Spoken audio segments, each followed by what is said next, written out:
working. I mean, yeah, it is. I started. So, did you miss me?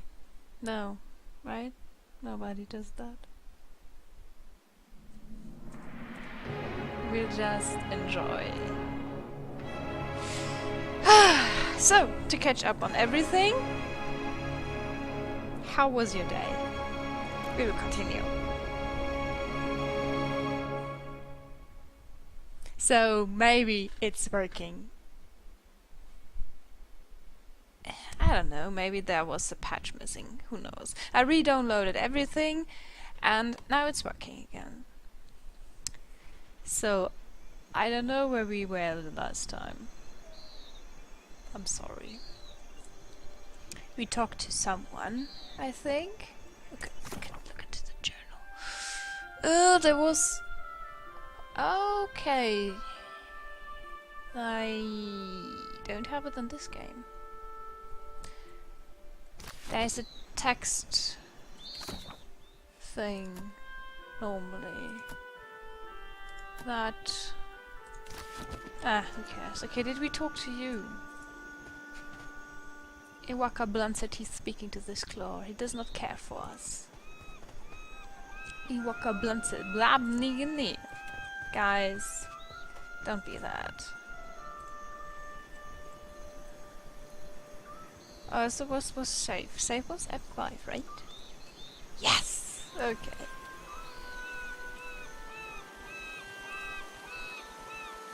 So that means that's the lodge we need to go? Okay. If he wants, okay.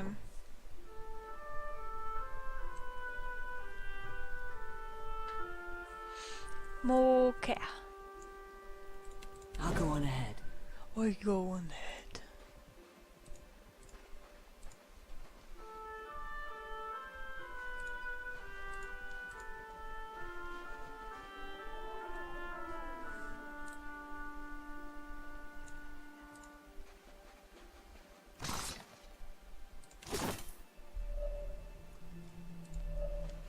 My lady, I need to talk.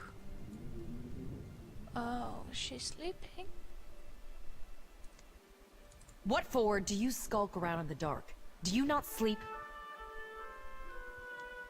What for do you skulk around in the dark? Do you not sleep? Is that a no? Real quiet now. Okay, she doesn't like You this must gather anymore. She party doesn't. before venturing forth. I know, don't worry, game, I know. I thought we could talk to her again, but nope. Already on it. Flint and that's extremely interesting.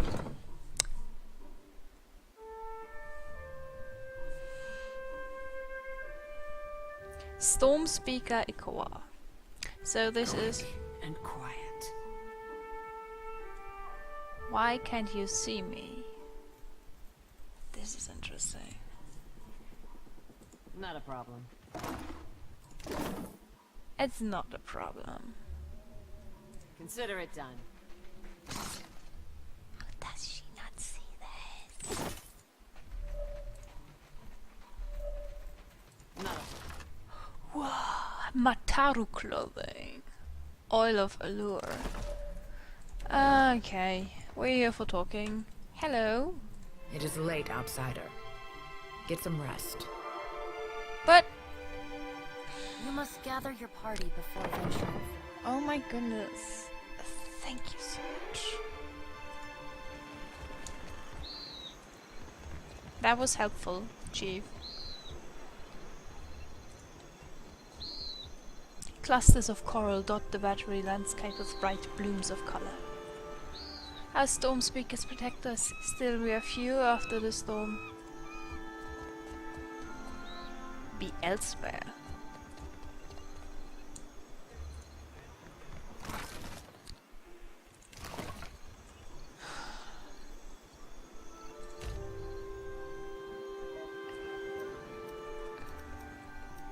Let's make...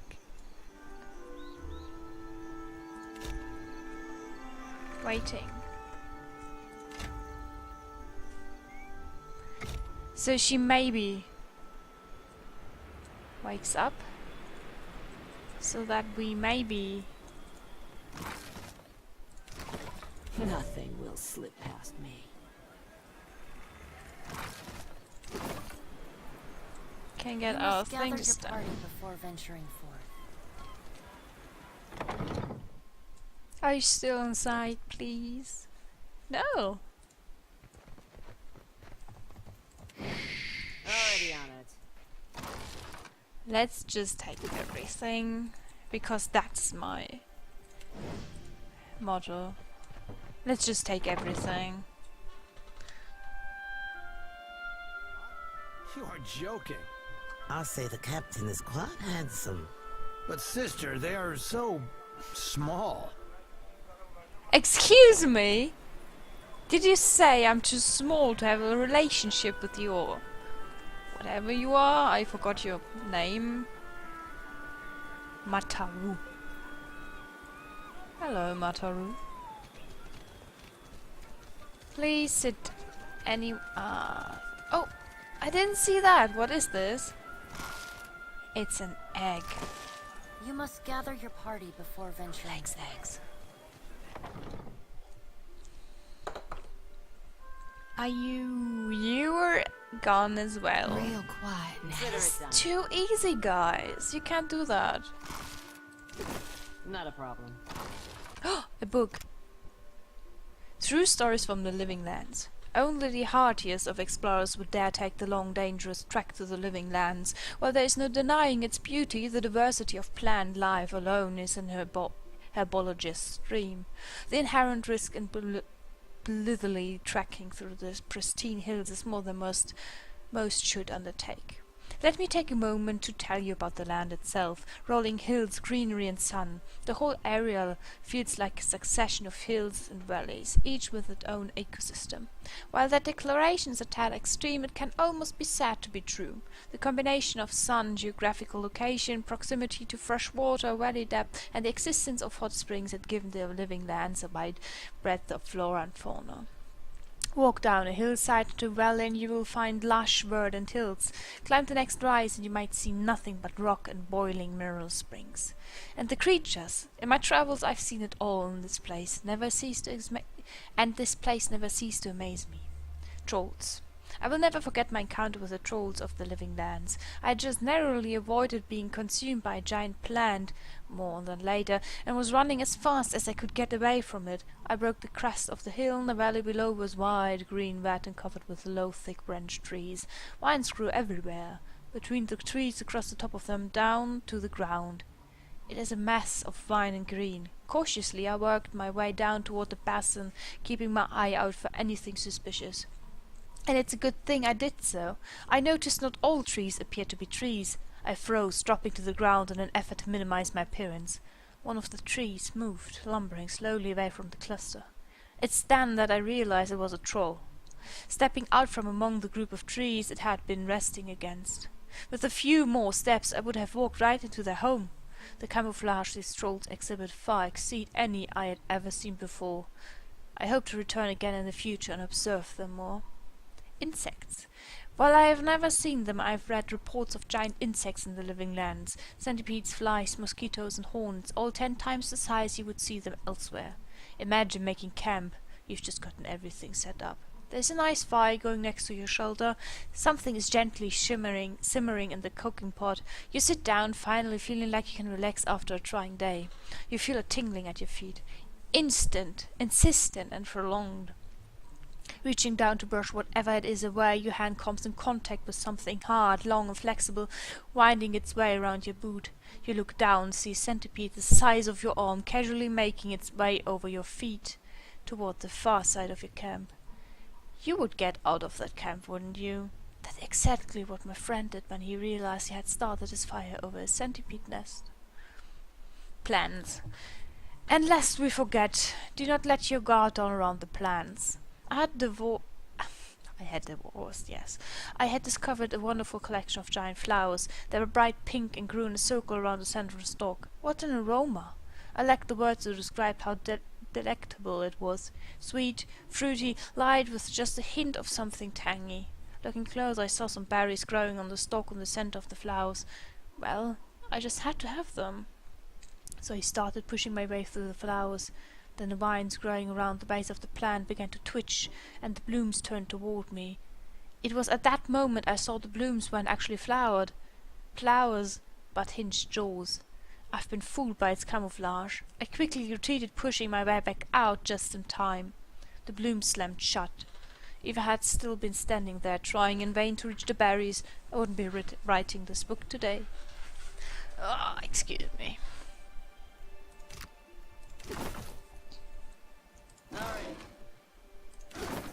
I take everything.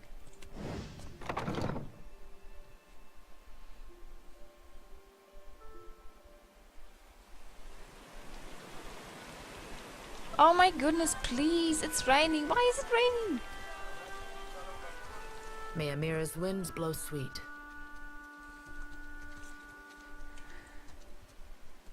Did the people see the giant? What? I already talked to you, right? Oops.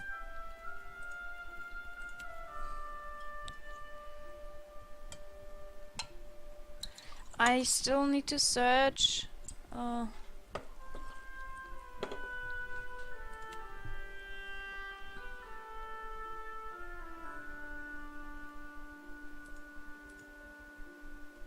Hilary.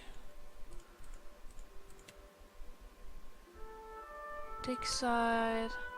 I didn't want to reach the dig side.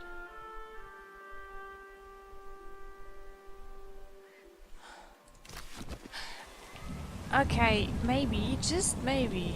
You must gather your party before venturing. I know that. We can save her, finally. How do you get to the world map?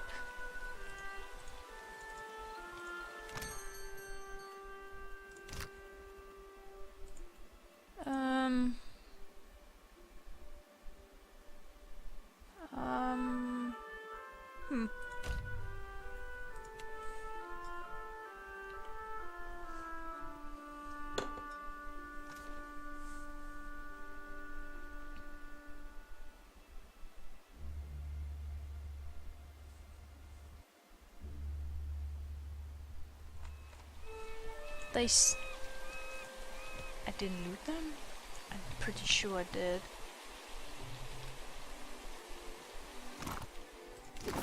See, I did.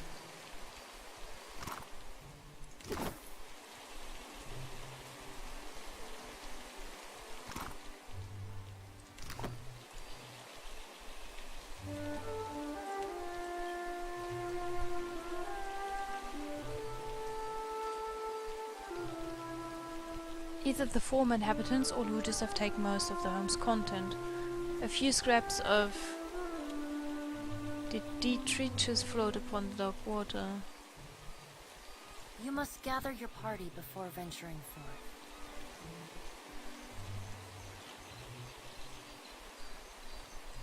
Why can't I enter those? Oh, please be faster. No, Thank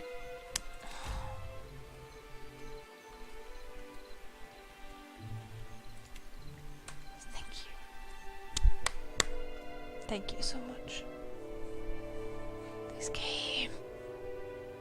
I just want to go to save my friend on the ship. Even though I know she won't be savable. Can you say that? Savable?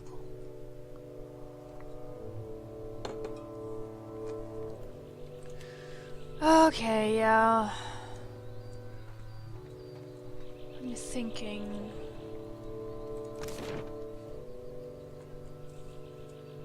How do you get out of this?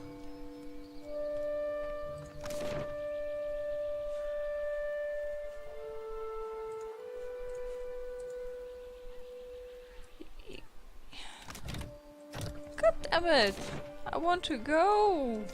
Leave! Let me leave!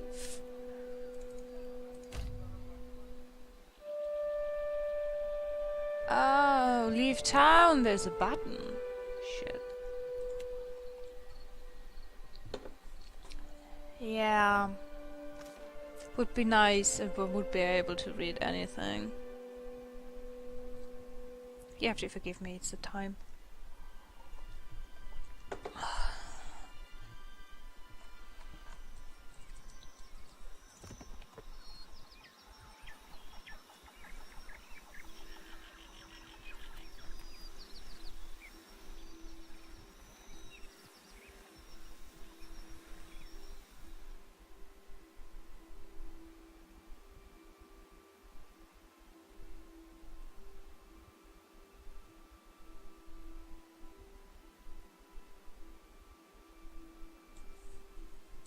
Hey, can I save you?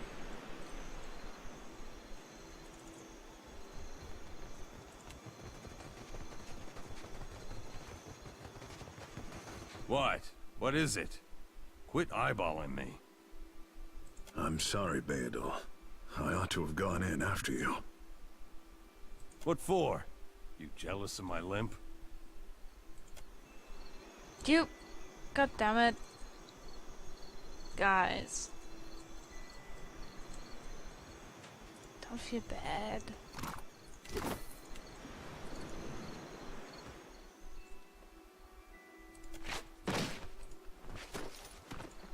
Can I save you now? If you get a chance, Kazita. It's my leg. Yes! It hurts even worse than it looks. I'll patch you up best as I can, but you want to stay off the leg as much as possible. I wasn't planning on going for a run, Kazita. Arena watches your work with obvious relief. Once you're through, she gives the leg a tentative stretch. It still hurts, but I can manage from here. Agrasima. Have you found any of the others yet? Just look for the campfire. That should be easy enough. I'll save you a spot.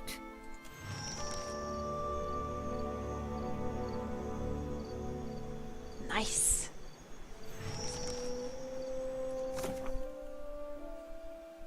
So that's finished? Nice. Okay, we can go then. Oh.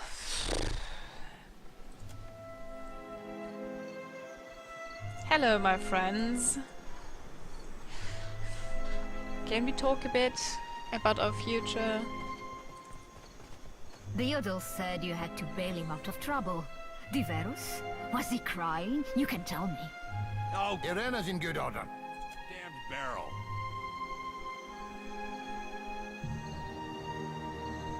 I finished They everyone. warned me strange things would come following you, Watcher.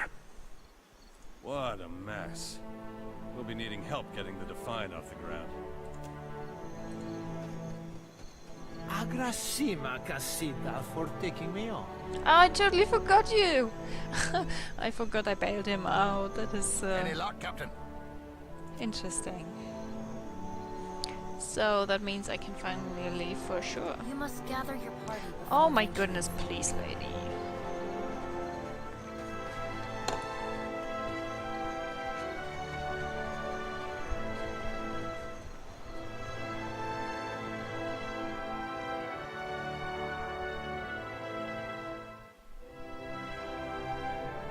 So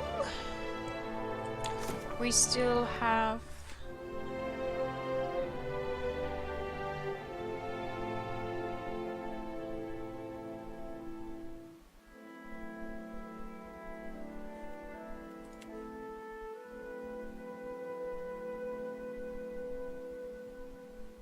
Temple of Gun, blah blah blah.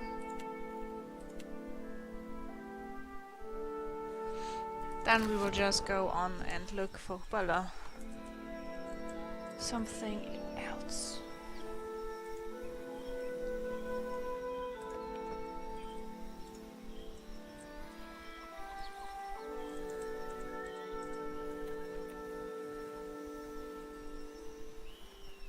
What are daily wages?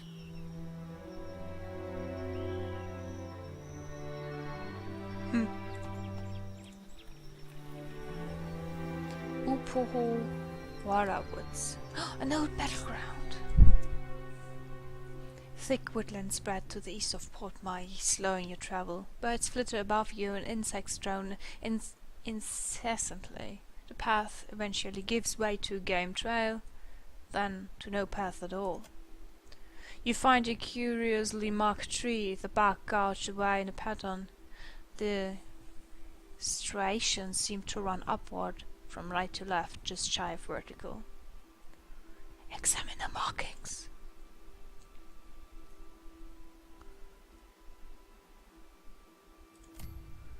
Ada examines the gashes in the wood and plucks a tuft of hair from the side of the tree. Wild boar did this. Ada taps the tree. Look at this! A sigil has been lightly carved into the wood, so faint as to be almost imperceptible. You press carefully into the forest, your clothes damp with the humidity and the water dripping from trees above. A quiet rustling in the underbrush draws your attention northward, deeper into the forest. Hide. You duck silently behind a log and still your breathing. Whatever's making the sound draws nearer. Through a gap in the foliage you make out the tall Island Amur standing among a small sound of wild boars. Matted copper hair hangs over his feathers and boar hides stripe his fame. Despite his presence, the swine seem entirely at ease.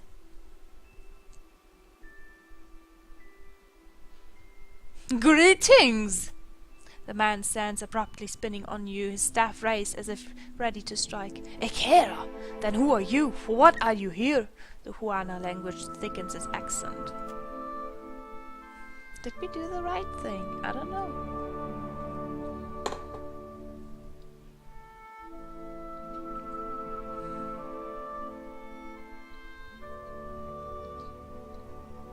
Adair perks up at the sight of the boars, alternately imitating their grunts and chuckling.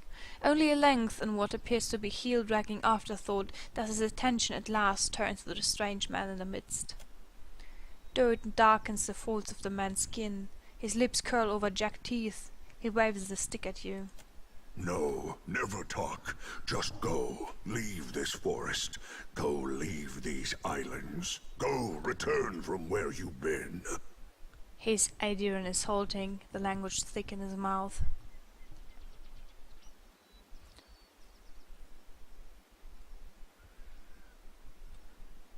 I came here looking for you. The people on the coast said you could help me. They always think they know better than this kith in this wood. Then when they need help, they always go ask me.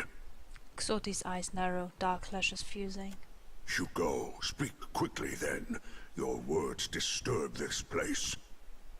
What are you doing out here with all those boars? Learning.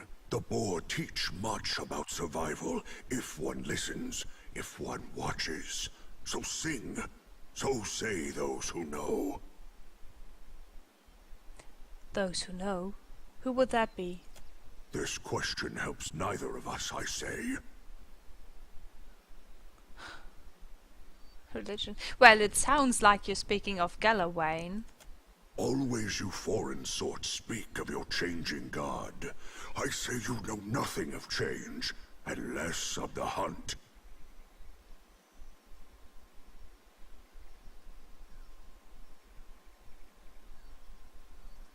Look, I just want to pass through the forest. No, your sort always want. This forest is not yours. This land is not yours.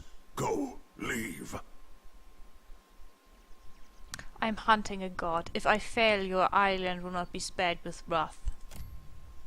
The man frowns and pulls a leather-wrapped pouch from it within his belonging. Hands shaking, he hands it to you. Wise teeth necklace. Then go, take this. They protect you if you speak true. They tear out your throat if no. He dismisses you with a wave. Should I do that? Okay, now Don't what? mind if I do.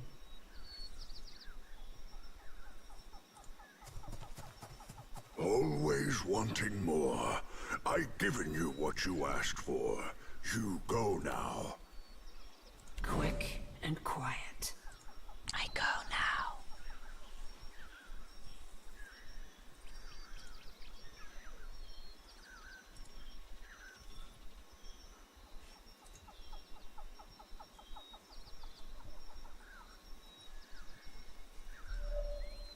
Just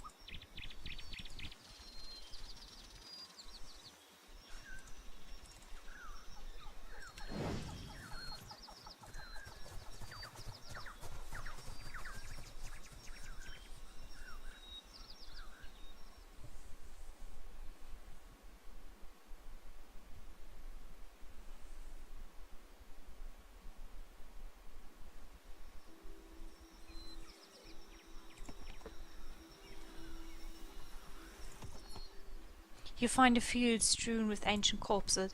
It must be site of battle that happened long ago. There might yet be something salvageable.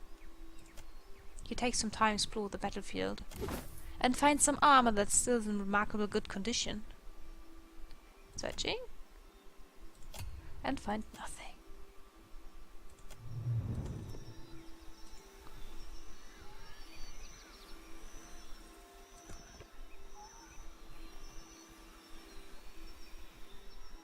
Moral.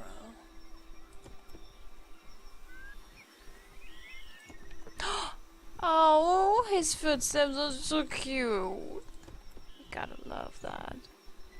A solitary rice farm. It looks bountiful enough to welcome trade. Oh, but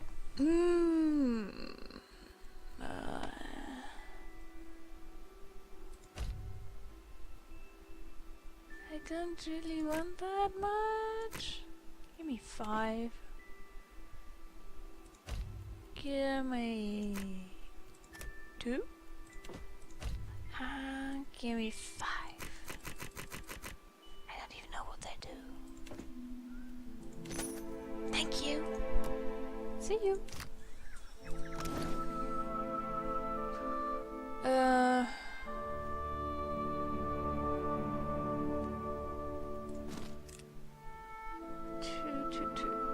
Two.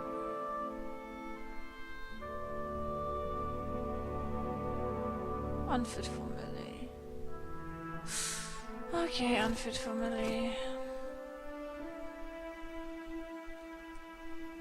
There was something I found somewhere.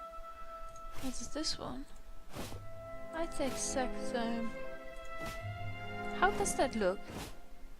Ah, thank you. I still want my beer. Rice wine, excuse me.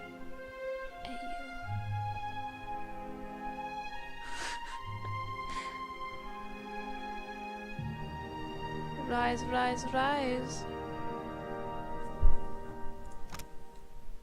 Rice is cultivated throughout the Deathfire as it can survive both the wet and dry seasons. It is consumed locally and exported to many distant lands. Thank you for that information. We will follow those footsteps now.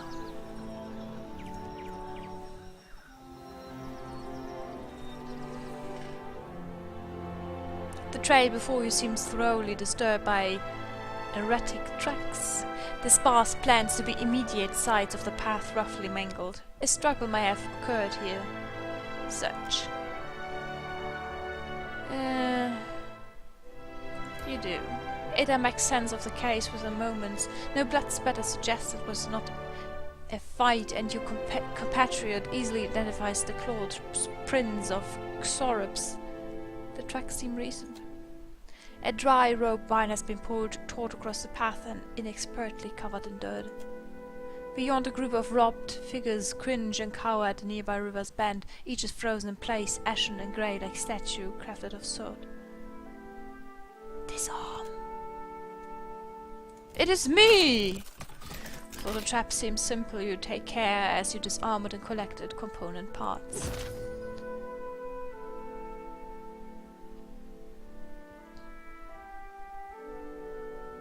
Search for the Xorops. You hear a series of quiet chirps and growls ahead and make out the movement of small forms through the undergrowth. Observe. You creep closer. What? Ranger. Cypher. You creep closer, parting the grass for a better view. A handful of Xorops hiss and snap at one another, shaking their spears and their scales fists. They stand over the apparent source of the argument, a small pile of loot, likely stolen from other travelers. Ambush and attack!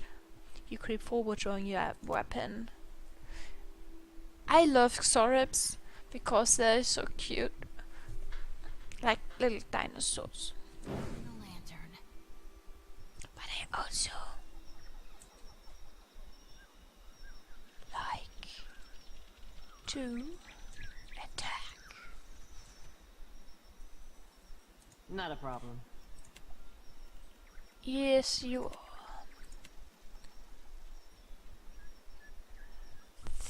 Okay, let's do that.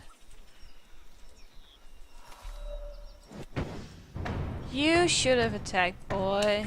No one cares.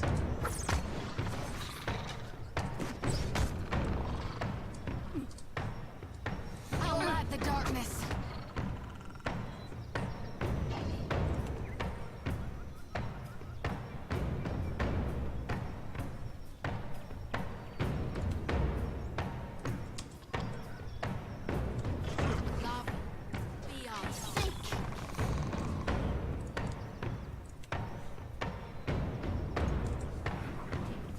You got the decency to die? Today. That would be enough. Should have run. You should have run. Consider it. So I could say. Real quiet now. Silver loose. Already on it. Sure.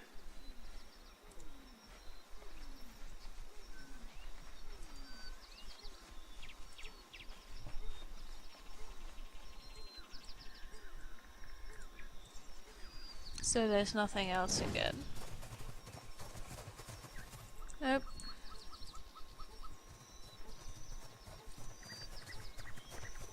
Nope.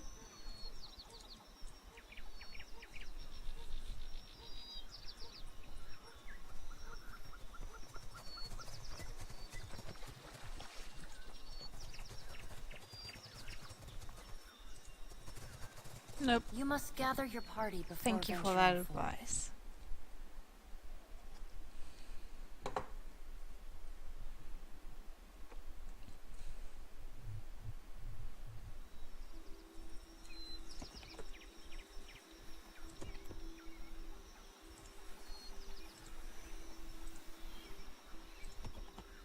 Oh, let's see what we have here. Oh. Ale. 29. What even is this? I don't understand. There's shiny. I need shiny. Apples. Yes, please. Yes, fresh fruit. Almost apples. You know. That reminds me of the everlasting bad story I had. As a child, there were many excursions in our school. And we had an excursion to the biggest city around. And there was a little market with fruits. And there was a fruit I could not distinguish what it was, but it tasted so good.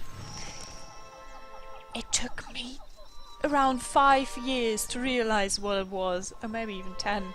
I don't know. It was really worth it. Consider it done.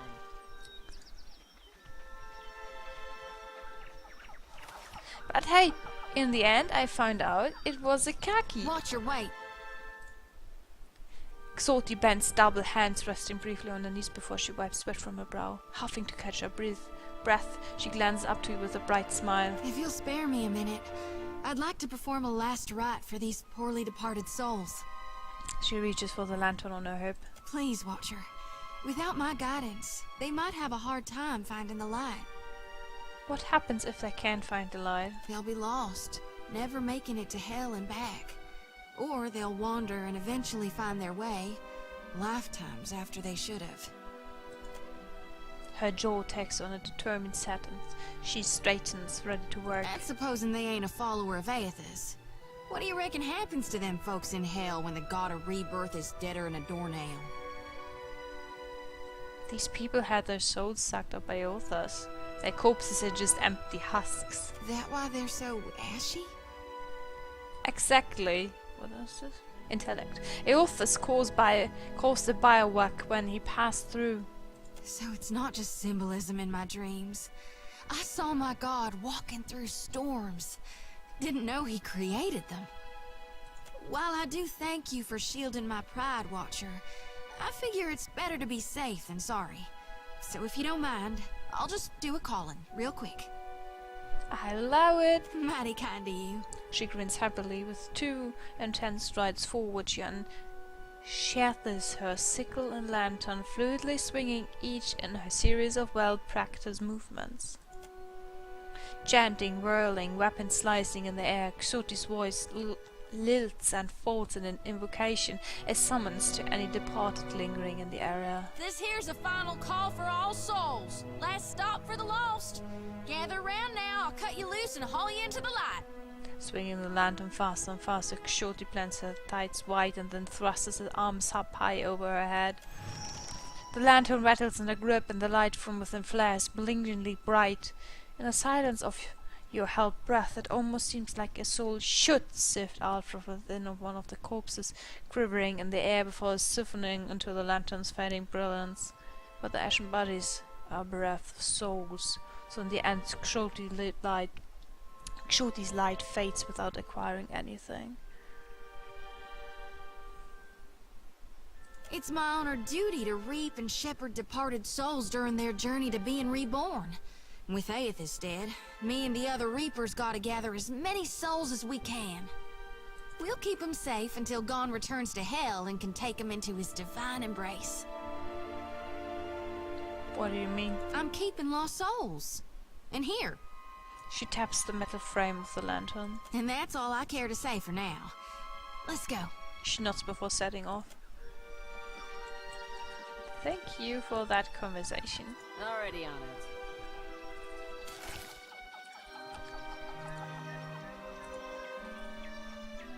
Not a problem.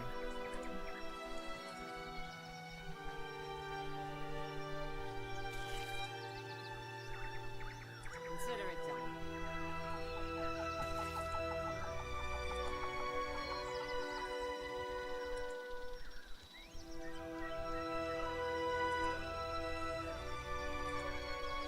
Already on it.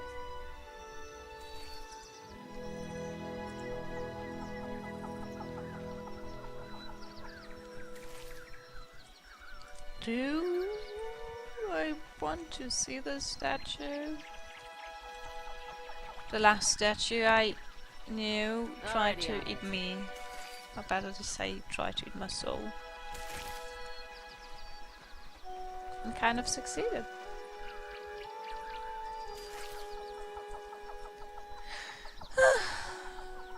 Fun, fun, fun.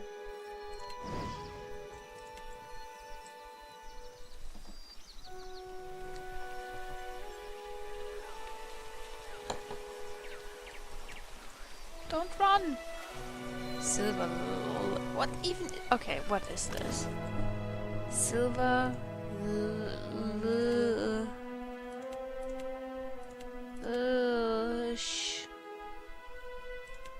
Silverlish... I know you somewhere. Is this money?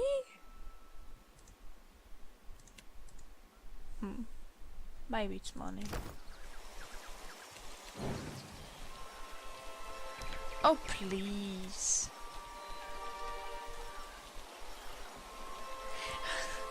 I love how the footprint is like really there. And it's interesting that they also made a move. Like rain hitting the puddle or something like that. Okay. I will just go into the mine or whatever that place was called, and we will find our god if he's still there. If he's not there, he may be left. I mean, if he's not there, he definitely left. Would be strange if he would be sitting there.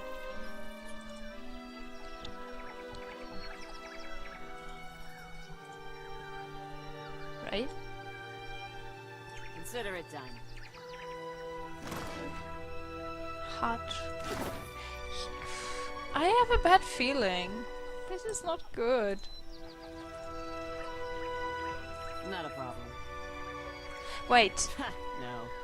If I loot those guys and the soul returns, are they going to die? What loot? I need loot. God damn it. We have to sacrifice them. I think. Okay, this is really interesting. This is really going to be extremely interesting. Oh my goodness, Amanies. Yes, Amanies. Moin. Hello, welcome to the stream. I am extremely tired, like always. Isn't that good? I think it is good. Do you feel tired as well? Always when I feel tired, I have the feeling, I say the word feel so many times, but I feel like I'm in a void between falling asleep and being awake. It's wake asleep or something like that. And just thinking, yeah, you should be in bed. But then you realize, nope, you can't. Because you have so many things to do. Then you realize, oh, that is water. And then you realize, holy shit, I kind of dreamt what I said and had a déjà vu. That wasn't half bad. Oh, shut up, Ida. I love you, man. Whoa! Is that a foot? Not food. Is that foot? Are there feet in this armor? Please don't tell me you're walking as well. I don't want walking armors anymore. Maybe one of those guys is Eothas, and he masqueraded himself as a statue. No, he walked through. Sad.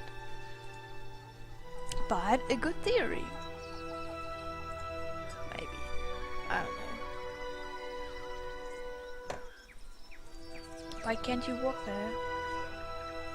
Oh, you can't walk there because you can't walk there.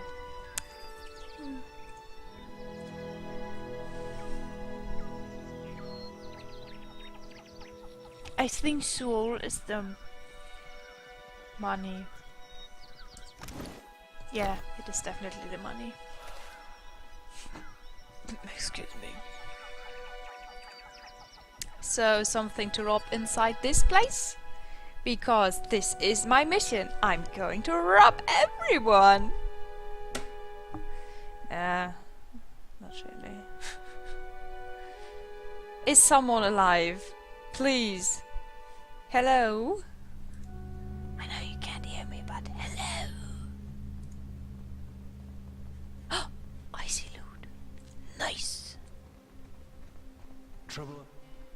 A cave beetle. You were scared of a cave beetle.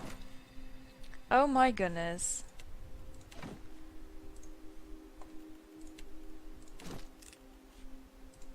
You'd better run. You better run.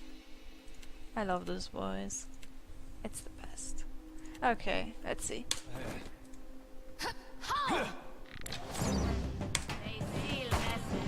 Oh my goodness, there are more of them. I didn't see you coming. Take this. Such dangerous enemies. Such dangerous. Why I'm pressing F? Yeah. Press for F. Pray. I give up. Okay. Let's just say that's. I give up. I just give up. No. They encourage you to stay in the dark while doing that. Because if they see you, there are consequences. That is really interesting. Oh. Shh.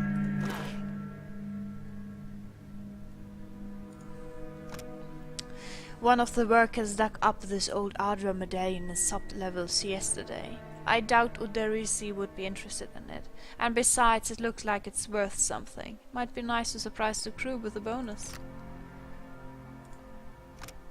This small Ardra disc was apparently to be worn as a medallion. One side of the disc depicts a figure with its arm raised triumphantly above its head, blade in one hand and shield in the other. The other side of the disc has been worn smooth this time and is unreadable.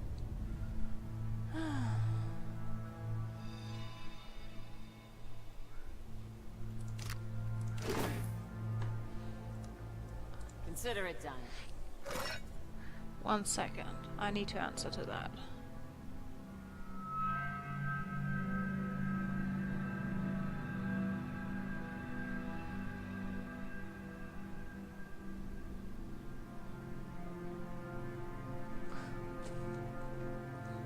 River Reed.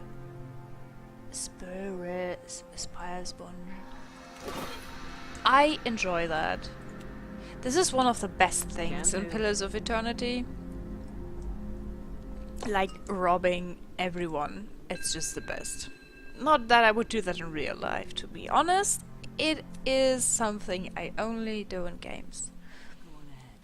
I enjoy that. Scroll note.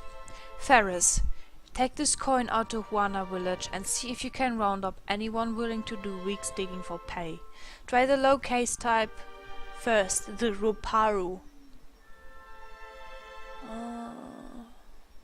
They used to do hard work and they don't ask for more than their share. Onyx.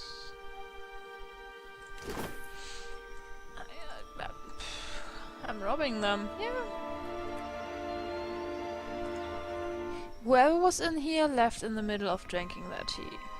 Oh, that's not my tea. Ancient training hall. Already on it.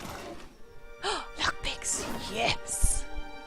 Not a problem. Warning, extreme danger inside. By order of Oderisi, the training hall is off limits to exploration. I see a what? A worm? Oh, a worm! That's the dragon thing, I think. I don't know.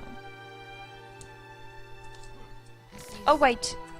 We will make it.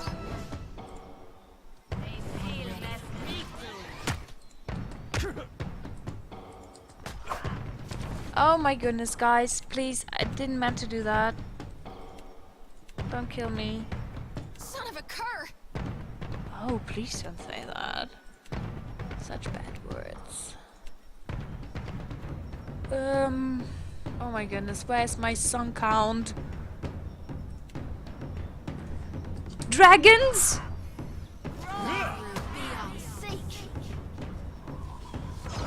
Gather! And kill him! This fight is mine. Kill!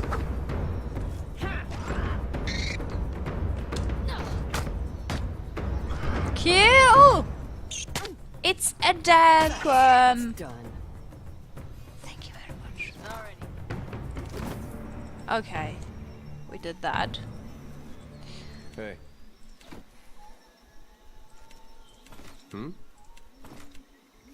You will definitely go Hey. to the backside. I don't want that. So, let's see. I need my personal thing. Nice.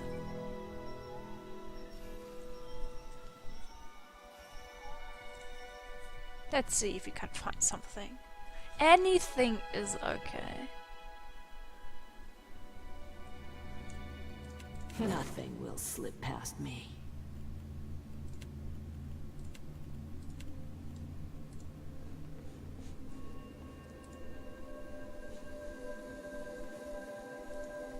The training dummy has long since been frozen into immobility by age.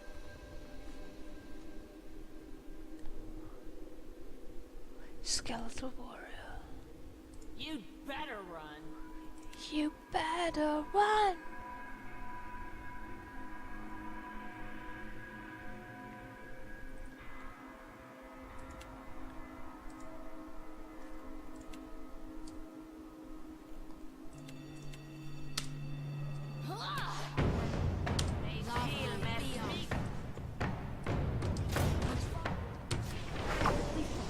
Injured? What? Who's injured? Who's injured? You were injured. Oh shit. Glory be to God. Girl, you need to run. This is going. Time to separate the... This weapon's no good to me. I know. For that we have this one.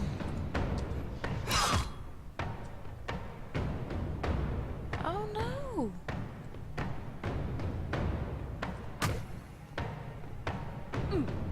Better try something else.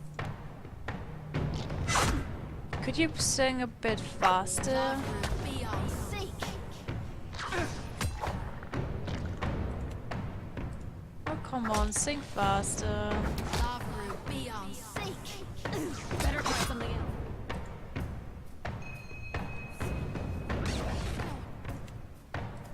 Is that right? Death to our enemy. Yeah? Take this.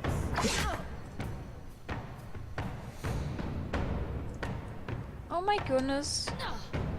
Sing! Say your prayers. This weapon's no good to me. Okay. No, not on him! On the skeleton! You're really not helpful. You're damn it. Not a problem. Oh my goodness, stop walking! Instantly. Stop. Stop.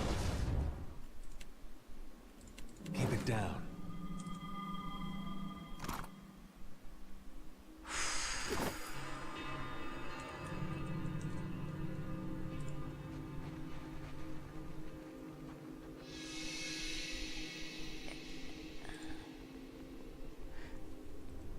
Okay, this is a test.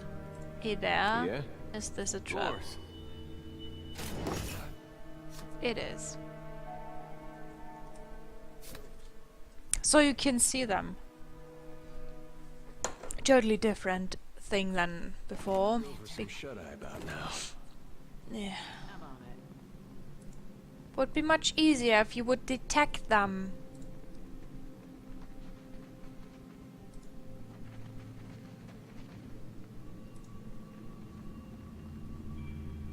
Skeletal warrior. I don't think that's a good idea, but we try that.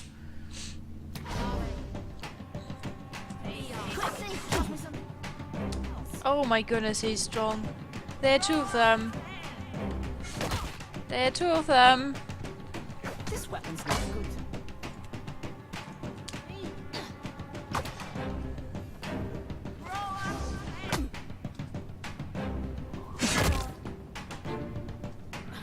Can't be out yet. Take this. How do you use this? Take it!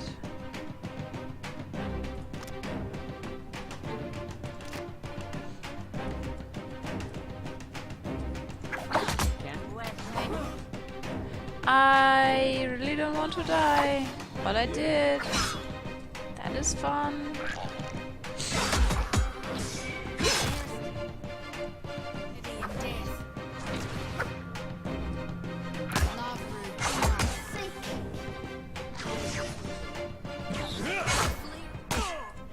The most beautiful.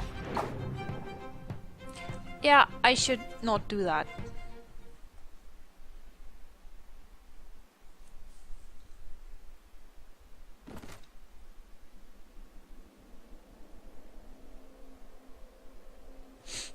We'll just go. Not a problem. You must gather your party before venturing forth.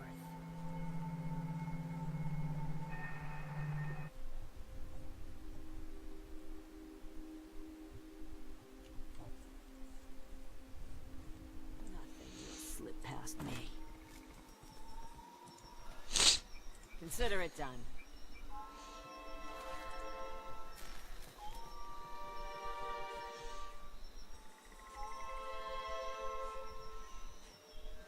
Okay. We ran one round around. Round. Oh, for one I could give you something new. I've so many things.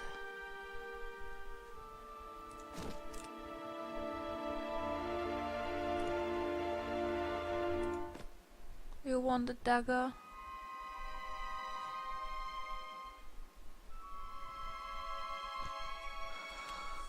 Oh, excuse me. This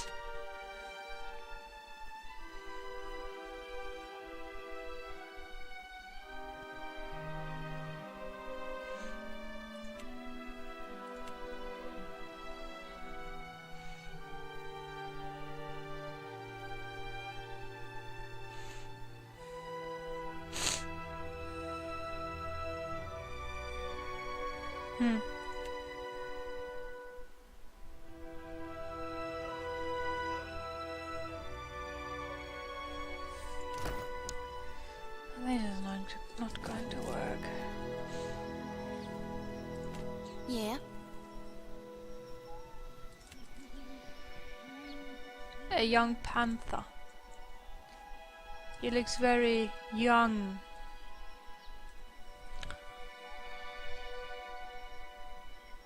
You're mine! No.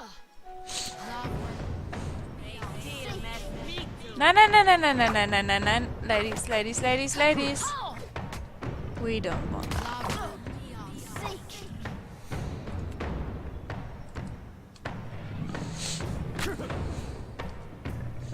Think you got the decency to die?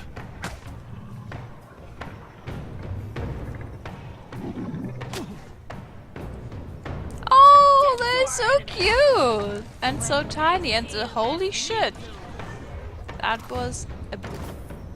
That was extreme.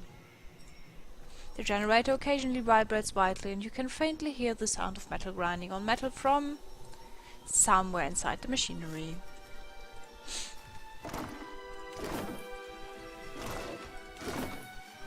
Keep it down. Not a problem.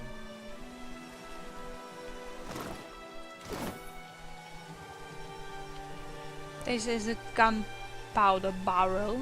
What can I do you for? You will please shoot that thing, so everything else will explode.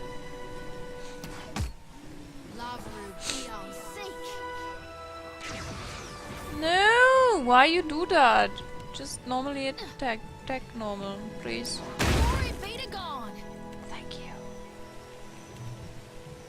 Pile of gunpowder. Oh please, no, don't do that.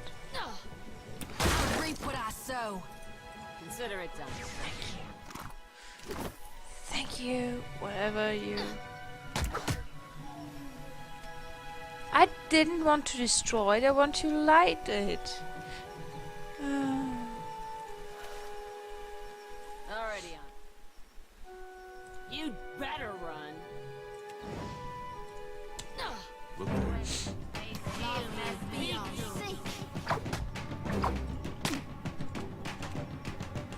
Yeah, summon the dragons. I have to write something.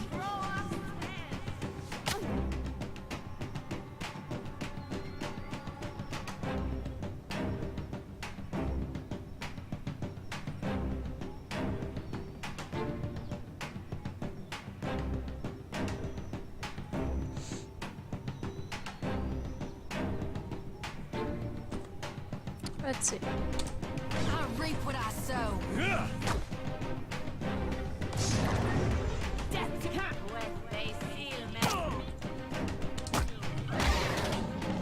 Lovely.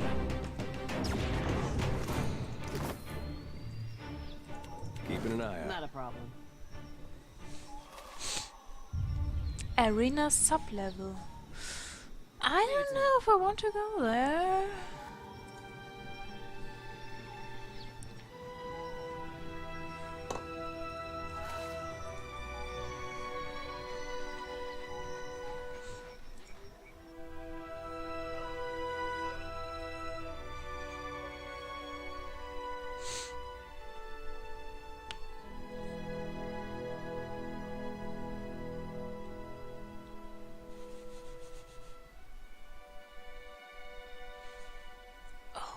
Holy shit.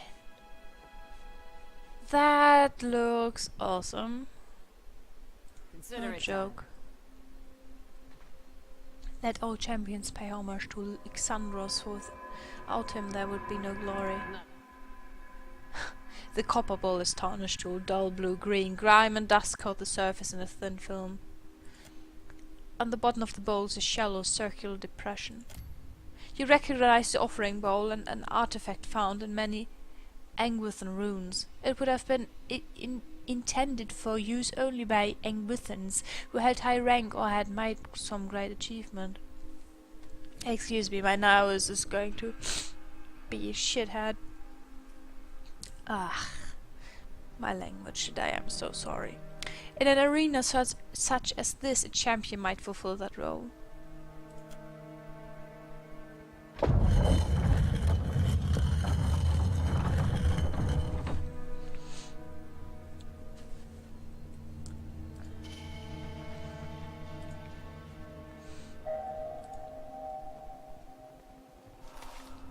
Already on it. I'm getting rich. Oh my goodness, am I getting rich?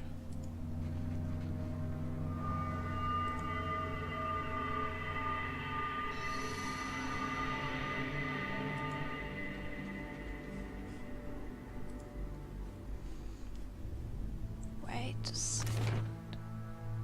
Oh no, we go first. This way. Slowly.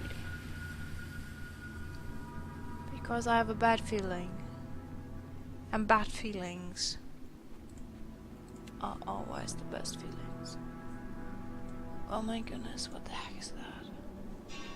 Consider it done. Here rests Xandros, most virtuous architect. Amulet of Health. The silver disc hanging from its necklace seems slightly tarnished, a subtle darkness lurking in the depths of its intricately etched arcane patterns. Despite that, the ornaments radiate a subtle heat and a comforting warmth spread through the body of its wearer. That's nice. It's secret, I think. Who knows? This is something you definitely need. Just because I said so. So now we can venture forth. Without gathering my party, though. Oh, I'm out of tea. It's the worst. You make a good, big... I don't know how you say that word. Flask? A good flask of tea, and it's empty. After a while. Not a problem. Solution? Ah, alchemist things. Already on it. Give me all your money. Prybar. Nice. Anything to steal? No. Ah, don't be so loud.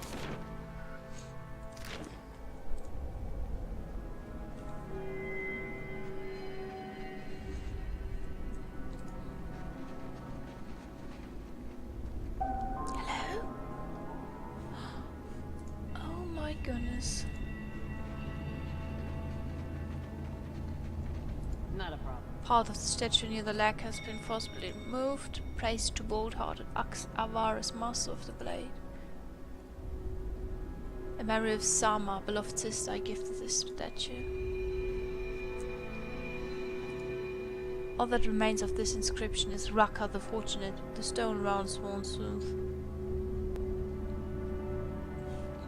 This is not looking good.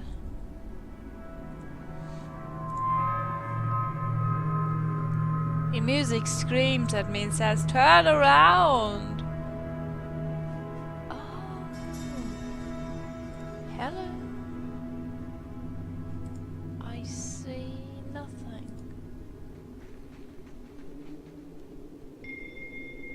I hear something.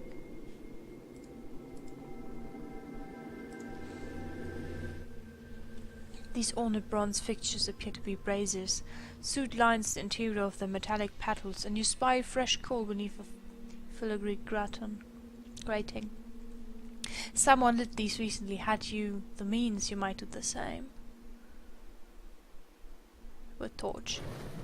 Nothing happens for a moment, then the brazier light ignites in a sudden rush of flame. I don't know if I should do that. You scarcely touch the flame to the brazier's surface when it's catched with a hollow roar. The flames jet downwards, moving through the narrow channel connecting both braziers.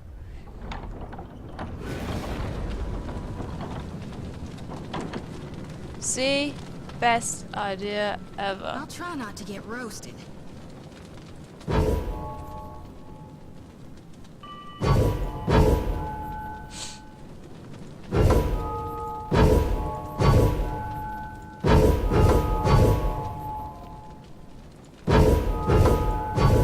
Oh, come on.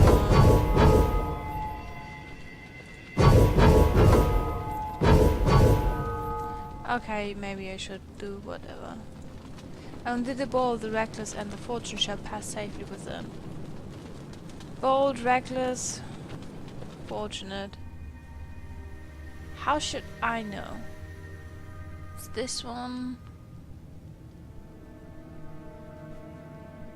And the point, I can't see anything.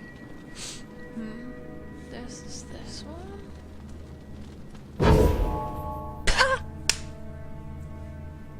Maybe I'm good? No, I'm not good. That was just luck. A gladiator sword. Is it something for you, maybe?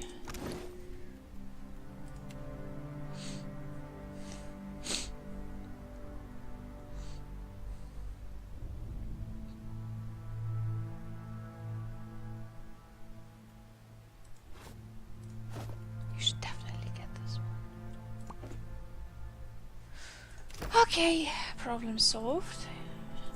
I don't know if that even was a problem. I just assume it was a problem because I couldn't enter it.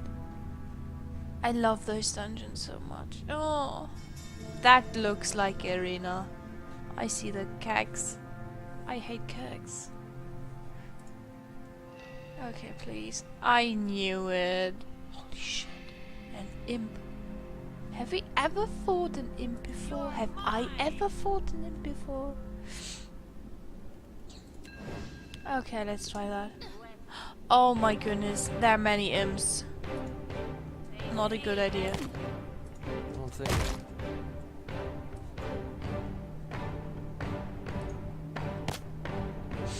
Not a good idea.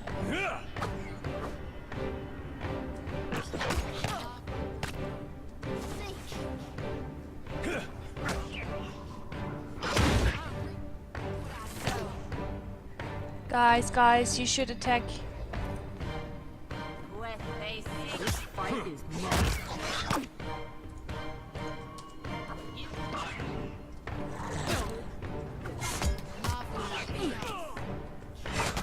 You're mine. Take this.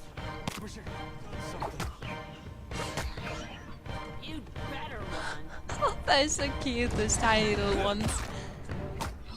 I kind of remember them a bit taller though. Like they changed the size with the patch. Would be funny.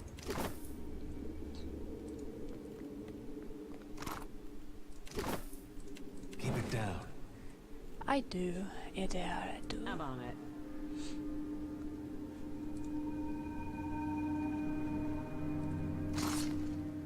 A pike. You got the decency to die? Nah. Last one.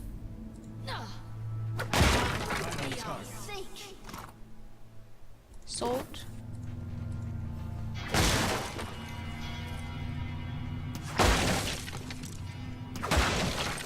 Hey. I don't see why not. You tell me, bro. I wasn't sure about the construct at first. These new techniques may be less extreme than those of eccentrics like Galvino, but it gets harder to remember that once the hulking things are moving around the large, noisy, witless dolls. The constructs require daily maintenance, and they make the workers uncomfortable. Still, they've been an effective deterrent to the local wildlife, and I have to admit I've started to feel safer with one of them standing nearby where I work. Odorisi despises these things and avoids them if possible. That alone is a considerable benefit.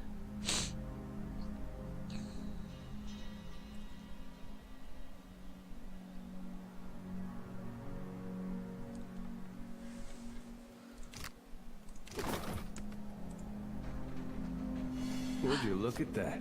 Hidden objects. Now I want to know. Hidden objects can be discovered by exploring. Character's ability to discover. Perception! I knew it! Excuse me. Perception. I knew it. I knew it, I knew it, I knew it. You can't fool me. And again, where is it? Perception. It's 12. I knew it! I need more perception. Awful. It's only sponge. Oh man. Who needs sponge?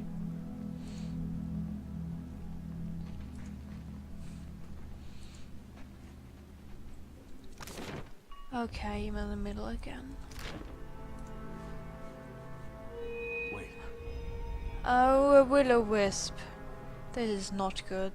That means there's maybe one of those dark spirits. There. Is this the only one? No, it's not.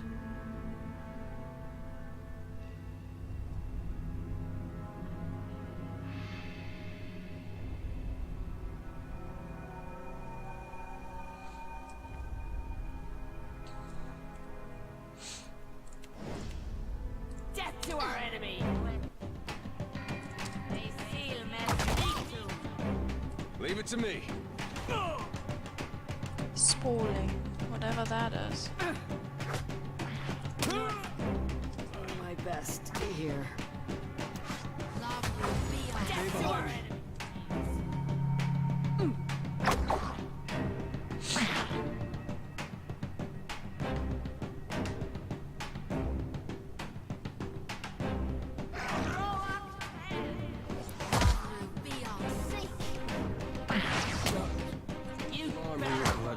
Slowly dying of poison.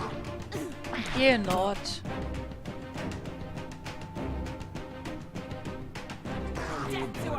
Slowly dying of poison. You're not in there. Chill out, man.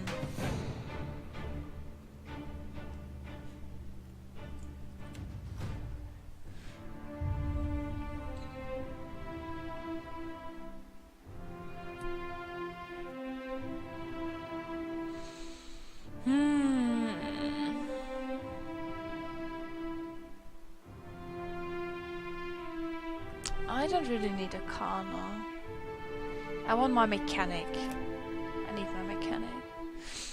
And I definitely do want into diplomacy again. Put one into this. So let's see. I can make words.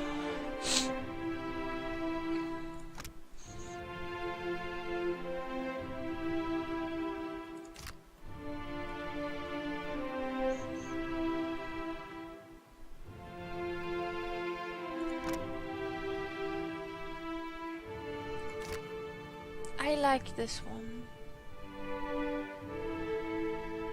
Ah, I love phantoms.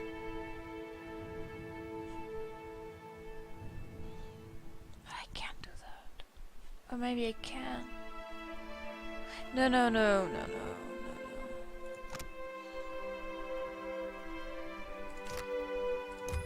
We take this one.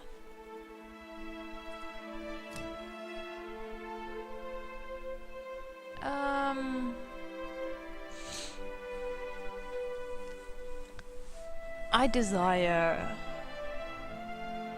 a pistol.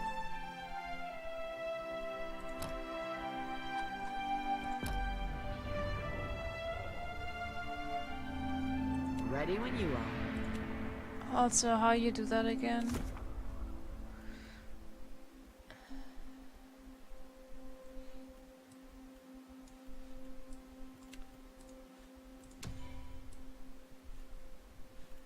Nice.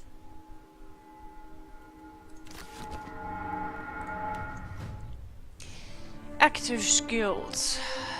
You need athletics. You need more survival.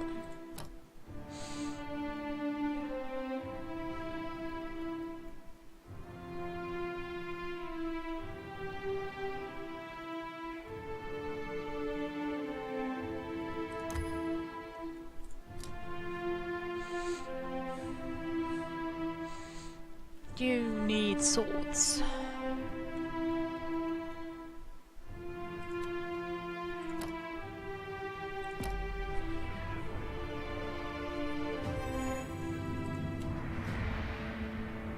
You need Arcana, you need History.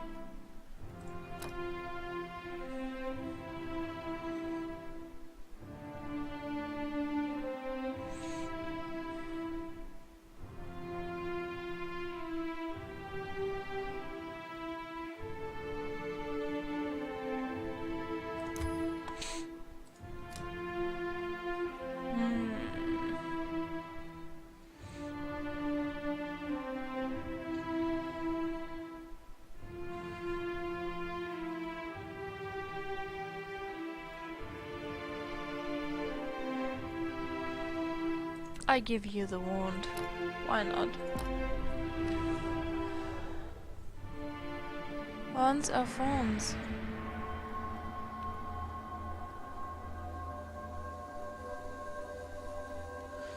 Okay. Keeping an eye out. We didn't walk this Not a way problem. so far. Not a problem. Wrestlebone. Already on it. Not a problem. The walls here have collapsed inward, barring any further progress. You are Already on it. such bad people. Holy shit.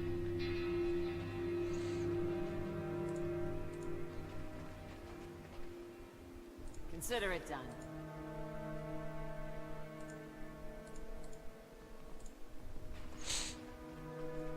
Robbing the poor land. Oh, I have to sneeze. I don't want to sneeze. Excuse me. I'm allergic to the outside.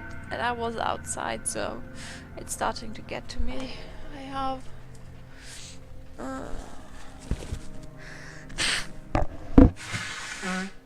see it.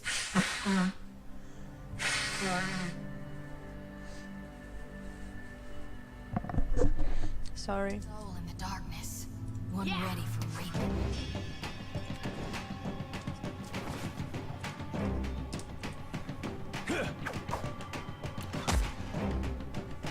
I meant.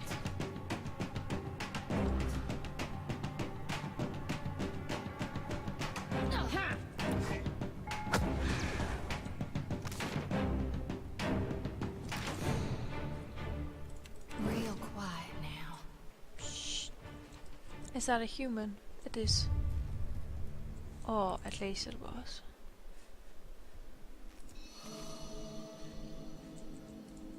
It's so strange. I don't think I want to touch that. Fu? Death to our enemies!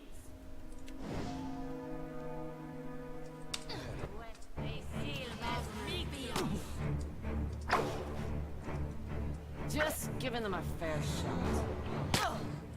Maybe I should have. Yeah, stop doing that. That was about as useful as a bump on a pickle.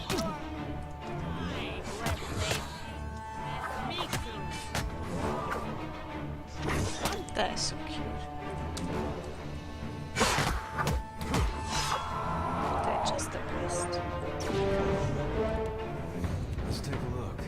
Come on it. I don't want to take a look, I'm sorry. I only want to take money.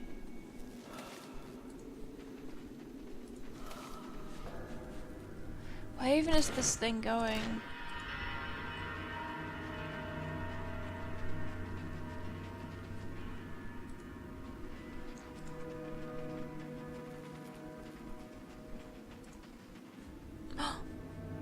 Hey!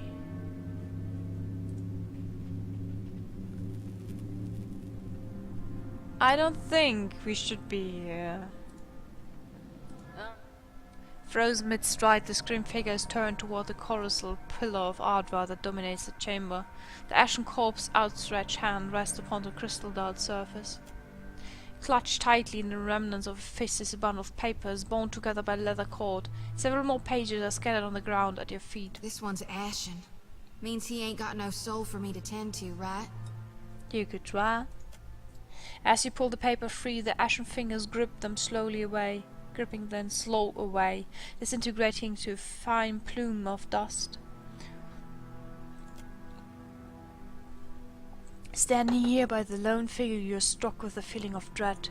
The air around you, the very motes of ashen dust, all of it is stagnant and still. The feeling grows worse when you look up at the Ardra and sense no energy flowing into its surface. It is as though it has been disconnected from the wheel. That is not a good thing. No, no, no, no, no, don't return. You place your hand against the pillar of luminous Ardra. A dim, warm light emanates from the surface, but it feels cool to the touch. Pinpricks dance along your fingers, uncomfortable, but not painful. A woman's voice, scratchy, distant, and halting, echoes in your mind. Find your soul in him. You concentrate, peering into the Audra's energy as you would peer into a soul. Its inner light is blinding, but as you become accustomed to it, you perceive the core of the Ardra itself, a churning mass of millions of soul fragments. With a jolt, the energy reaches out to you.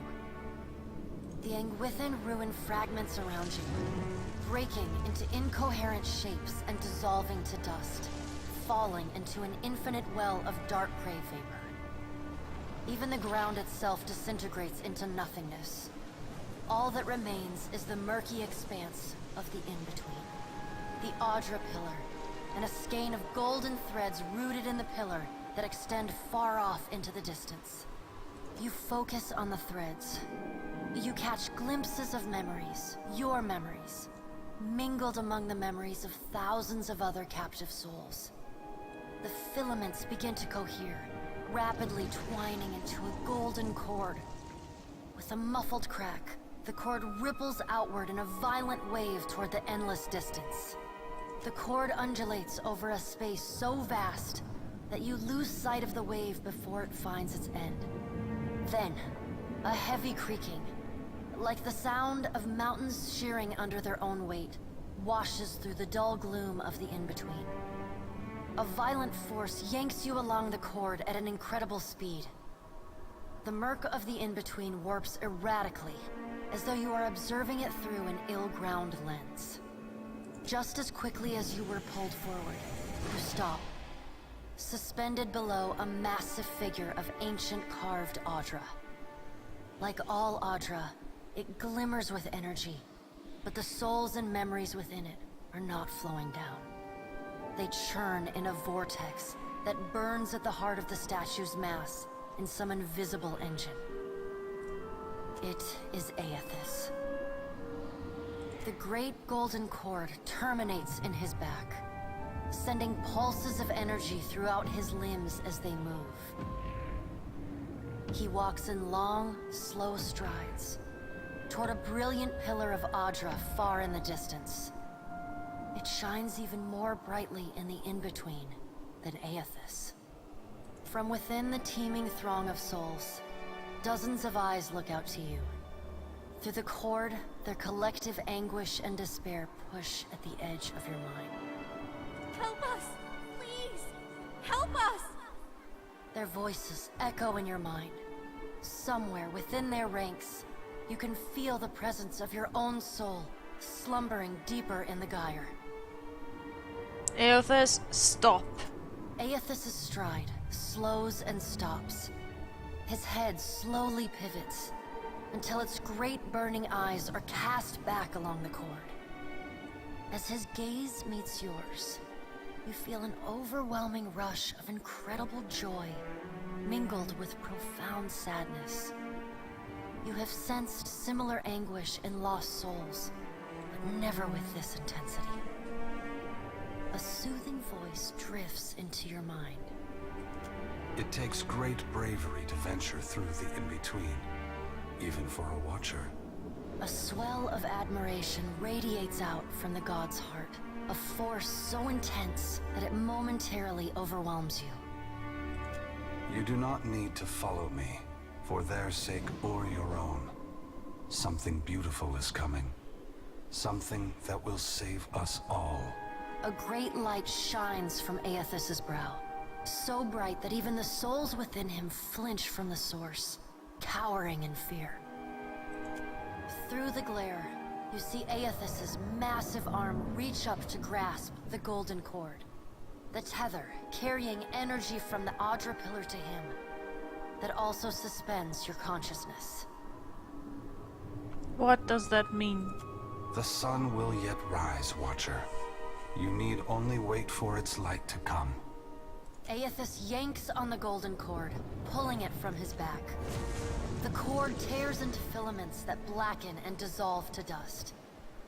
Without pause, he turns to resume his stride toward the distant pillar of Audra, shining on the boundless horizon.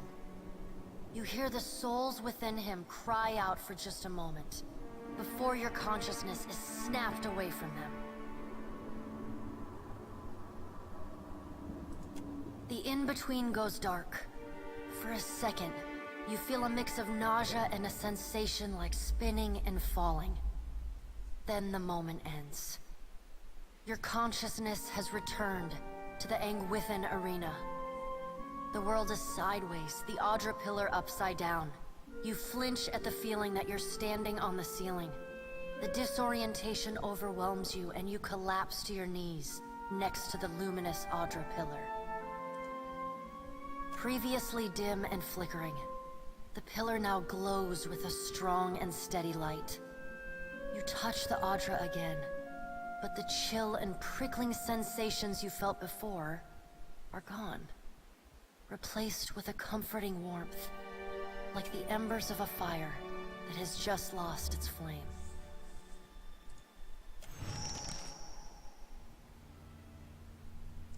As you return to the world, you feel a hand on your back. You alright? Come on, we just got you back. Despite his tone, you can see genuine concern in Ida's eyes. I'm fine. I heard you say that before. Had something to do with a 2,000-year-old lunatic talking to you in your dreams. Alright, so what happened? Okay, what is this? A metaphysics.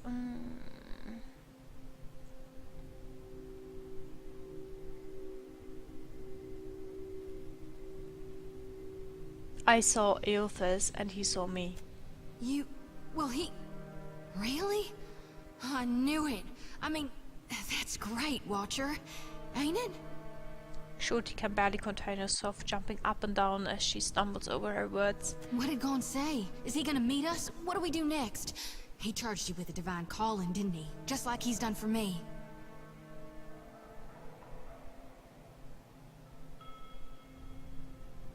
He's after Luminous Ardor and we're gonna stop him before he gets there. How hard can it be to find in a chain of thousands of islands. I wonder what he's after, and why he's been giving me these dreams. The things I've seen, they leave a mark on your soul. She rubs her arms despite the balmy air. I may not know what Gon's got planned for me, but clearly he wanted me to meet you. Clearly. So let's just clearly search this area, because it's Not a good. problem.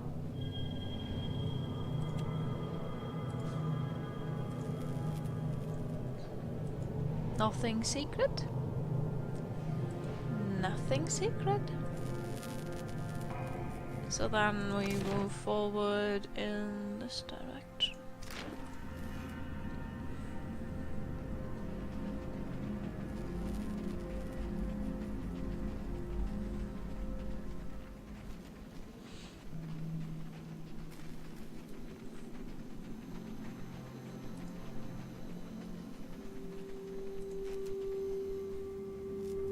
Oh, that looks awesome. Oh, in Imp, that does not look awesome. And I have to sneeze. God damn it. You'd better run. Oh, in the dark.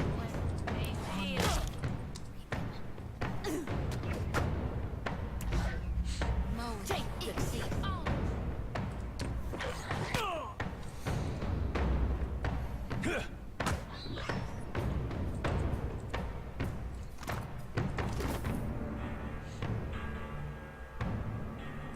Keep it down. Skull of minor healing. Combat only. I'll take that. Consider it done. Uh-huh. Great. Cool leave. More crackers. If you could say that. Consider it done. Moss and grime have been scraped clear of large portion of this mural, revealing the vibrant hues of the Angwithan figures beneath. Journal entry. It has been a stroke of unimaginable fortune to find an Ardra vein in such pristine condition. The essence is so concentrated here that even from the far side of the corridor the pillage light pulls like a star. At times it almost feels as if I can sense it, like the warmth of sunlight upon the skin. We will need to reinforce the center chamber before attempting further excavations. The ruins are unstable, and Stella's motley workface as savages and paupers grows more fearful by the day. With the assistance of a single watcher, we could trace the essence in the primary vein and isolate those deposits worthy of extraction. I've petitioned Director Castle and Nikataka for such a resource, but I'm continually rebuffed. It is unthinkable that the Valiant Trading Company cannot isolate within the vast borders of its considerable influence a single suitable candidate. I must assume that the wretched allied woman is hoarding them for fanciful experiments, transportation, as if we have the time to expend in such frivolities. Annie Mance's head. This looks awesome. I take your head. I need your head. Oh my.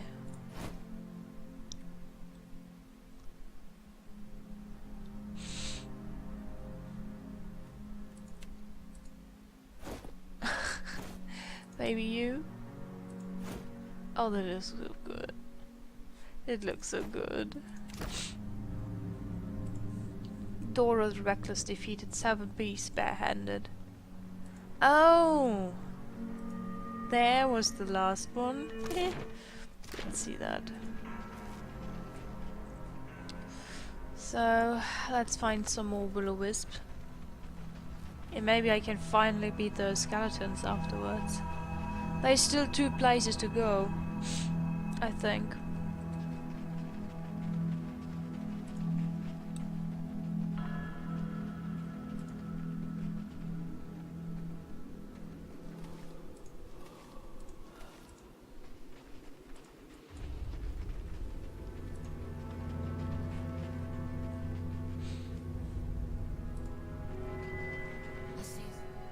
Copper, rusted copper construct. Well, this is not going to be fun. Run. Oh, in How many of them are there?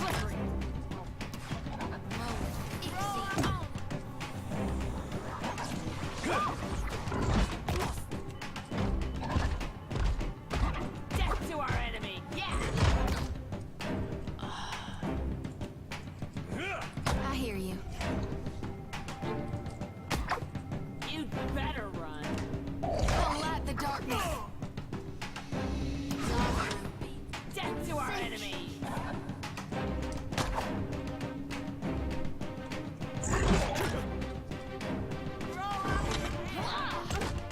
No one noticed that, right?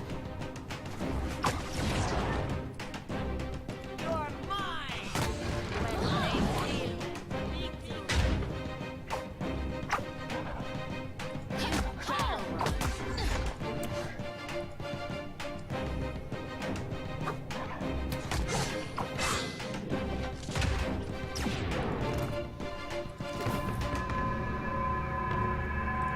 Dimming the lantern. I hear you. You gotta love that. Already on it. A sword. Pickaxe. So no way going down. Basically, that's it, I think. No.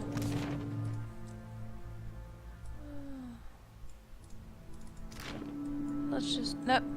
God damn it, please don't do that. You must gather your party before Yes, I venturing know.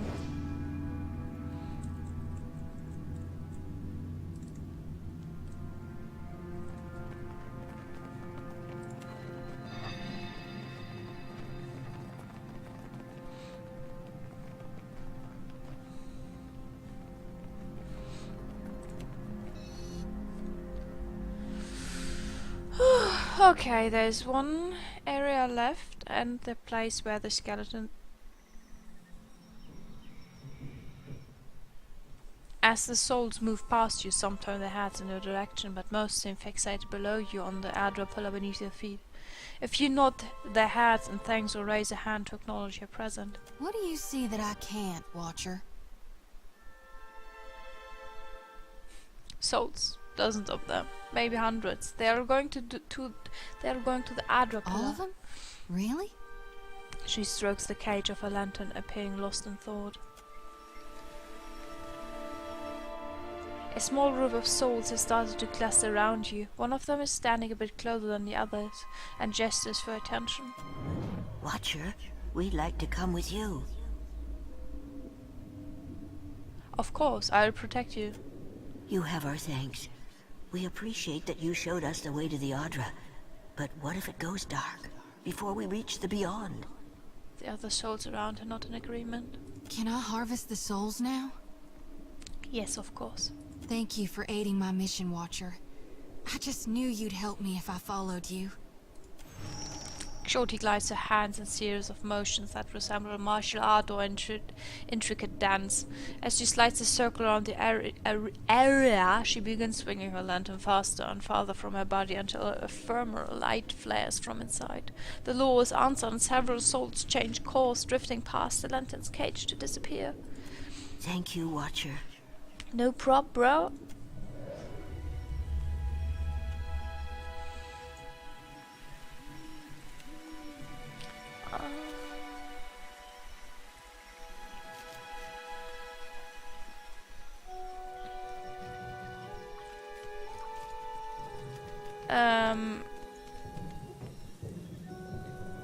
What? The Elementals have gathered in front of the cage where they comfort with wide wandering gestures. One of them, a 30-ish woman with a serious demeanor, notices you and points. You went into the ruins. Did you find survivors? In hiding, perhaps? She looks past you at the darkened passageway. Desperate, feeble hope flickers in her eye. I'm sorry. If it's any comfort, I think they died quickly. It is not. But thank you for trying. She lowers her head. I take it you are going back to Port Marge, yes? Governor Clario will want to hear of this. I am sorry that we cannot accompany you, but I shall go with them, Vanessa. Elf! A sharp-featured elf comes to the fort. As he meets your eyes, he gives you a knowing nod. He has earned a few new scars, but you recognize Eloth Corfisair all the same. He taps a finger to his lips and a sly smile working its way across them. After all, the jungle can be perilous, and the beasts that were here could not have gone far. Ak, as you say, Engferth. She turns to Eloth, despondent cast to a throne. Engferth! Not much of an animancer, but he is, gods be thanked, a competent wizard. Engferth knows a great many spells. At first, he even cast fire to chase away the panthers. Until the flames nearly caught one of the tents.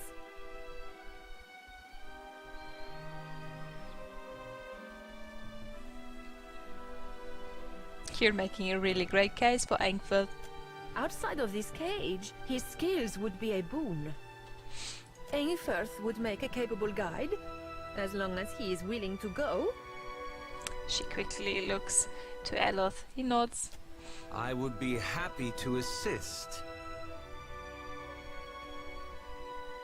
He holds your gaze with wide, expectant eyes. What else can you tell me about Engferth? I don't think that's really... He has only been with us a few weeks. He is inexperienced, but he came with a glowing recommendation from an academy in Selona. That is surely a generous overstatement. Eloth chuckles uncomfortably and gives you a meaningful look. A glowing recommendation, you say? Surely we don't have time for... A pupil of unnatural talent is the phrase I recall. It seems he was loved and regarded by almost all his instructors, though misunderstood, I gathered, by his fellow students. I cannot imagine why. The old Animancer rolls her eyes. Really, this helpful stranger surely has more important things to worry about. The tips of Eloth's ears are bright red. Impresses, especially since he doesn't sound Valian. That's quite a... Students come from all over the world to study animancy in the Republics, especially since it is still forbidden in places like Adir. But Engferth's story is especially sad. He was only a boy when both his parents died in a fire. He came to the Deerwood and lived at the manor of a wealthy older aunt, until she also died. Excuse me? In a fire. Excuse me? If that's all, then perhaps we should be off.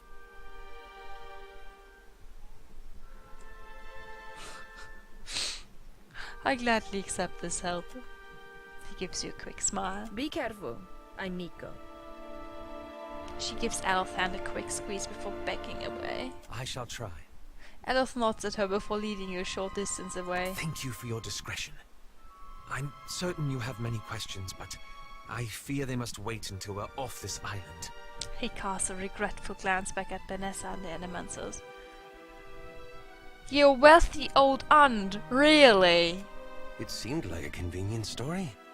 Besides, you do have the oldest soul of anyone I know. Oh, at least tell me what you've been doing here. That's a rather long story. The short version, for now, is that I'm gathering information on local animancy operations. He looks you up and down. But I could ask you the same.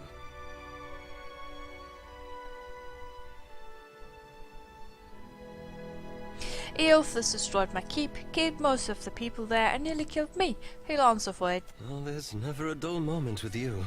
He raised an eyebrow. We can speak more freely once we're away from Port Marge. For now, let us return to Clario. Ooh, a battle mage or rogue mage?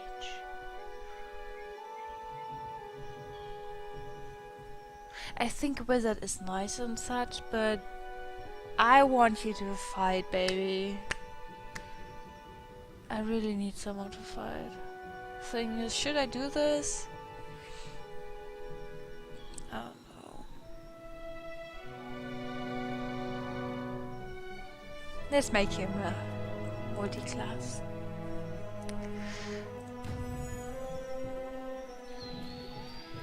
We're lucky the cage worked. We will remain here to see to our dead. We should build more of these cages, I think. How are we to rebuild after all this? I cannot imagine. Echosi, but I must take stock of our supplies. Aloth, my friend, do you need something, maybe?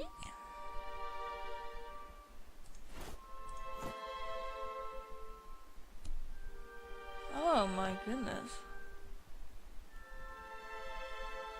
One-handed. You need a shield.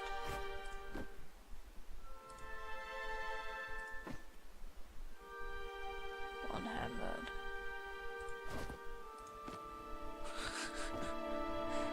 Oh, that's the worst. Okay, let's see. Do you have anything bit more nice to wear for you? Oh, this is so good, my friend. This is the best thing. Maybe this one would work as well, right? Oh, nice. No, you can't wear that. No need for worries. Wizard wand. Who needs a wand? Okay, let's... Suits me, eh? Hello, you amazing. Oh, okay, let's see. Luminous Adra Pool. You're wearing that, right? Barry?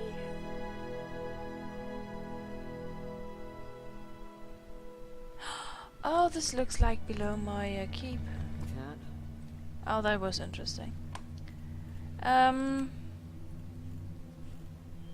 You be in the back at first. Think you got the decency to say your prayers. These uns are in for a walloping. Would you please attack? Death to our Let's hire it out.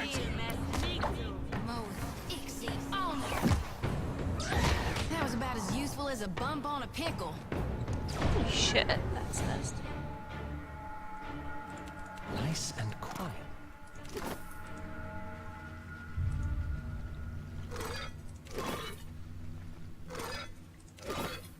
So that's it?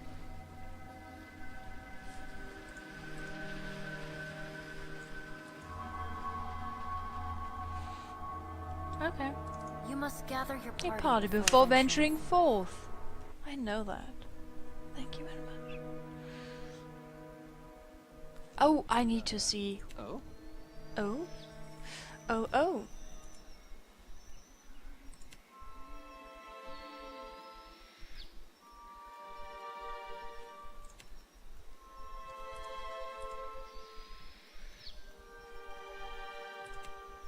Cautious?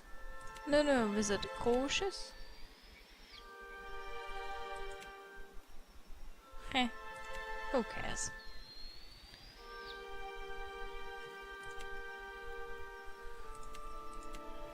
Self. Okay, let's make them all aggressive, why not? Can't be that wrong.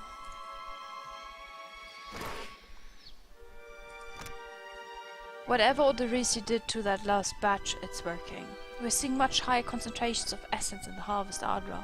I only wish he'd let the rest of us in on his methods. One of our Wana workers got the jolt of his life transportation, one of the crates, and that's on top of the one that got blinded last week. All Odorisi has to say for himself is that they were careless. I'm the one paying these islander families out of my own pocket. At this rate, I'm going to be the one idiot who comes out of this whole enterprise with less money than started. That's so sad.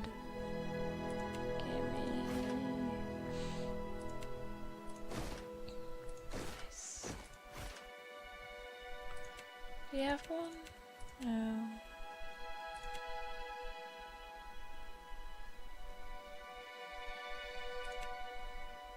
Okay.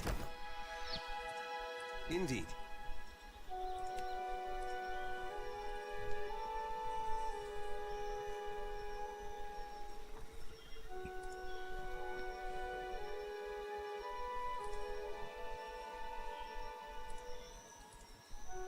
One extreme danger inside, but all of Odo is training all off limits.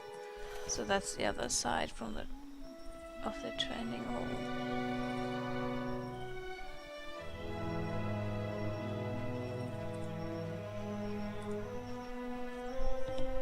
Nice.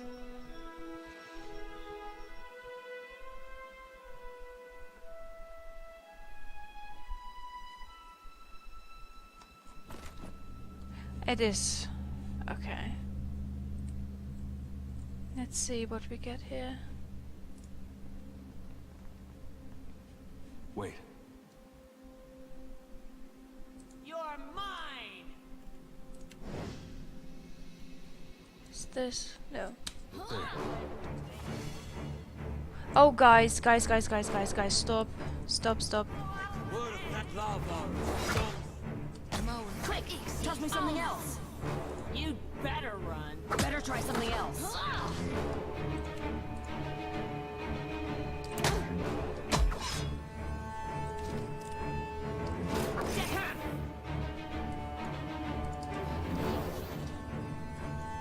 You're mine! Call upon soul of those who to follow you, that is out from here.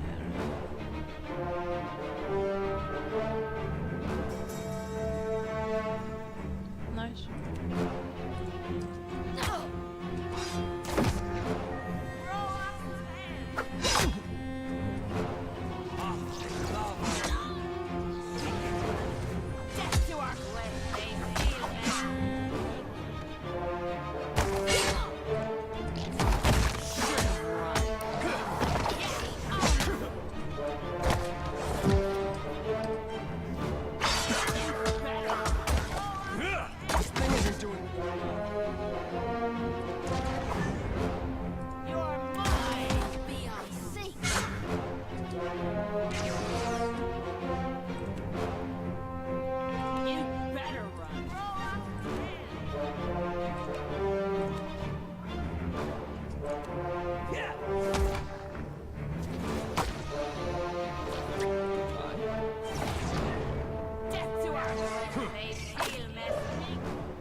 The statue bears elaborate detail from the buckles of the warrior's graves and the curly locks.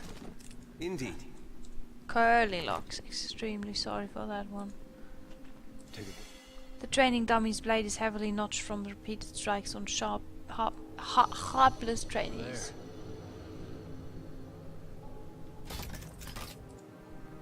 Consider it done.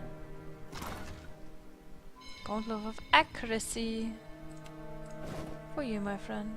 That is for me. Also, this is. Okay. You will need that.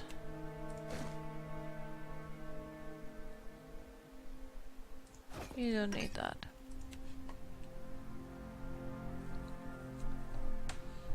$11.15 for 0.7.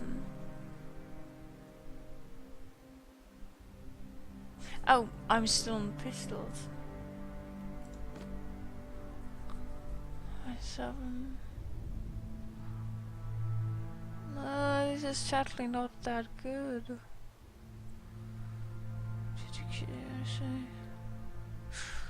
And the shield. I should give it for you.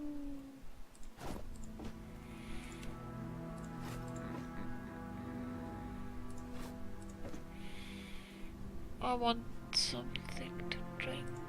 Oh, the trap is okay as well. And the gauntlet. Where did I put it? There. And accuracy. Who needs accuracy? That's everything, right?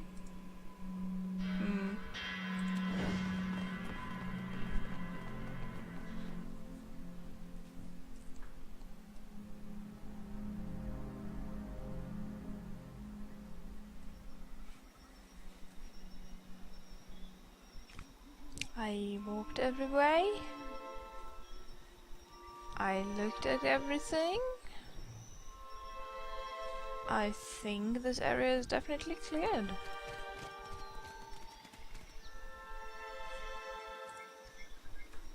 Nice.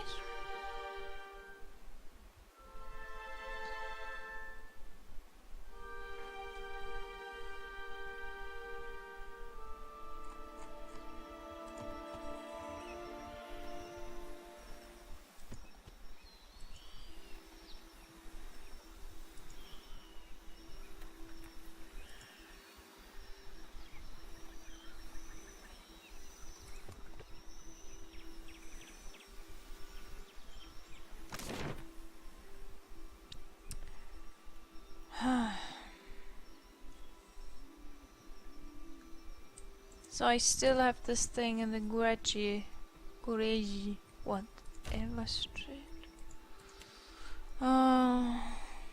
Maybe it's a time of day you need to have for that. It's weird.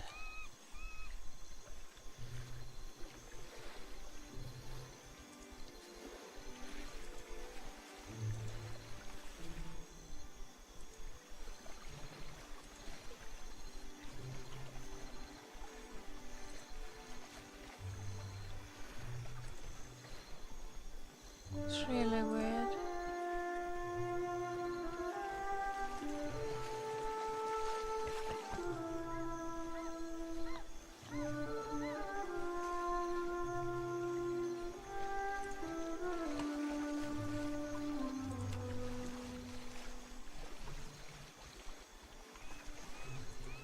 Oh, I think I found them. That is strange. Careful. One bad step out here and you drown, Aimika. Well, that's not very nice. The young elf's hand drops to the pistol on his belt, palming the grip. The faintest hint of a sneer plays about his lips as he watches you unblinkingly. What are you doing here? Ekosi, this is my street. That doesn't change after a little rain. That's Stormspeaker. She didn't concern herself much with this place, did she? She kicks at the water, splashing noisily. Me and my gang, we keep the peace here, and the locals pay their dues.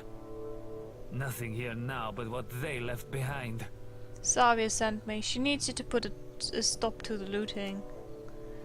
Ilari snorts, his nose wrinkling. He regards you for a moment longer in expectant silence. Then he throws his head back, letting out a braying and pleasant laugh.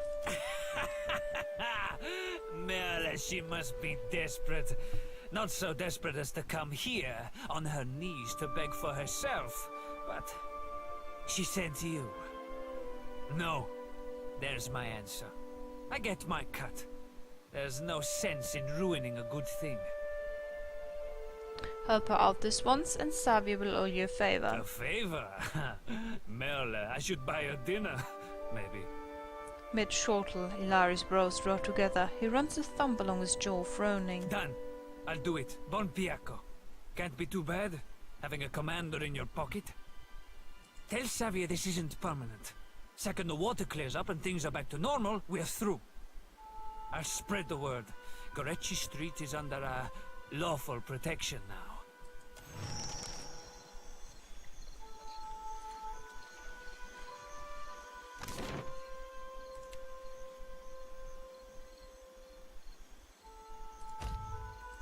Well,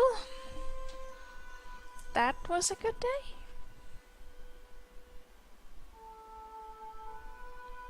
I think. Miss? Keeping out of trouble? A little jest. What is it? I convinced Ilari to keep watch on Gorechi Street. Perfetto. He's a little shitne, but a lazy one. He will not cause trouble if he does not have to. Easier to work with a familiar face for the moment. I can deal with him later. So, we have one small part of Port Mage under control. A good start. Well, here you are, for your time. If I had 10 women like you, the whole of Port Maja would be set right within the week. Yeah. But sadly, I have to go. You must gather your party before I need to buy some things. There was something I wanted to have and couldn't get because of money. Who would have thought that? And after that we will go to see whatever, blah blah. This guy.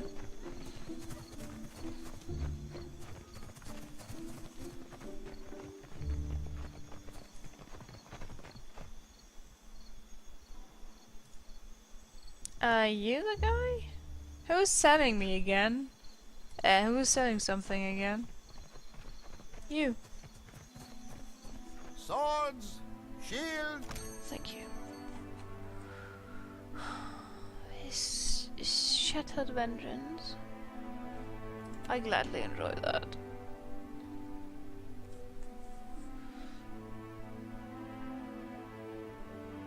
One-handed club. It's cute. Healing done.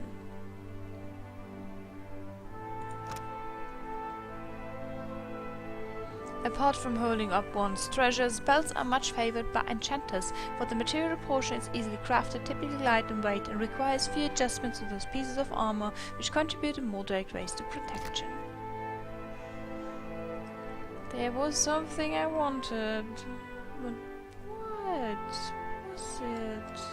It was a helmet, I think.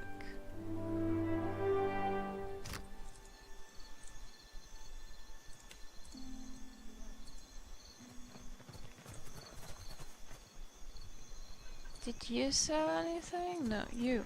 We have supplies here. Have a look. Battle-worn grimoire. Yes. Ring of minor deflection. Whatever. Ah, that is. Grants death runes. Being near a killed enemy grants temporary damage reduction. No paladin better personify the ethos of the Black Walkers than Hans Elikbert. Didn't we already have that? Yeah, we had that already. Thank you very much.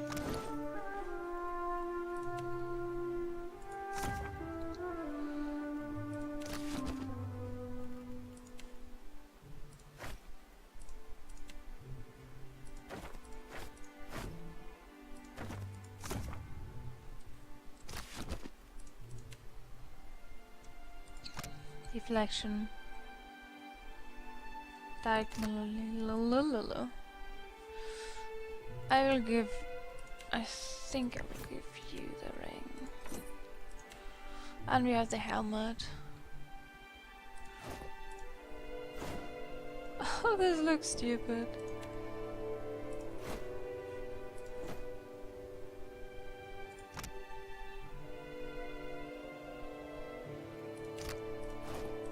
Pamper me too much and I'll grow to like it. I grow to like it.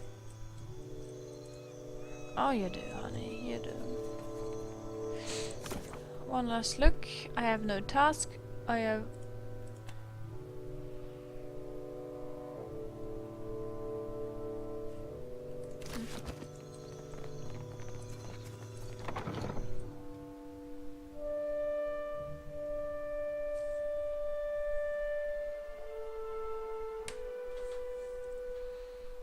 So, Mr.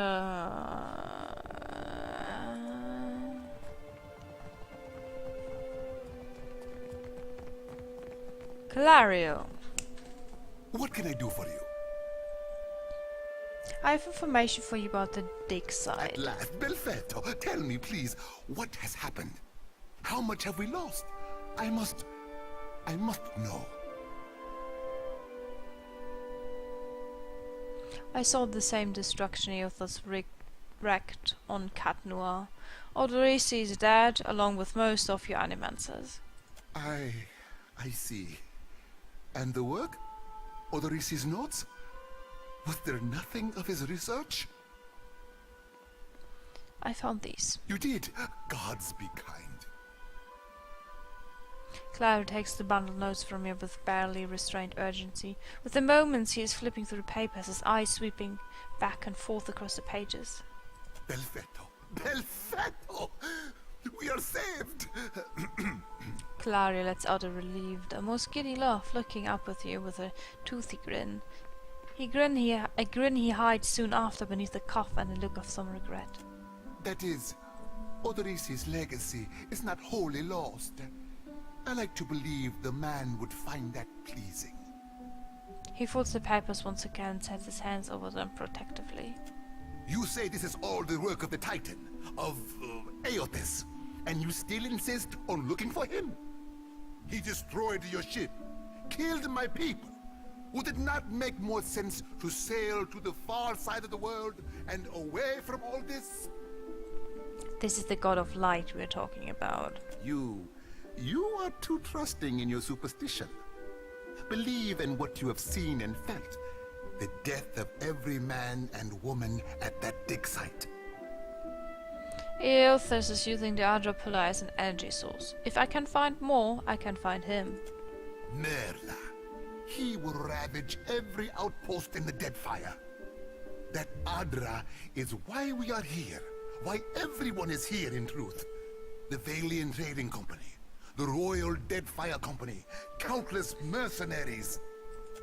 You'll want to go to Neketaka.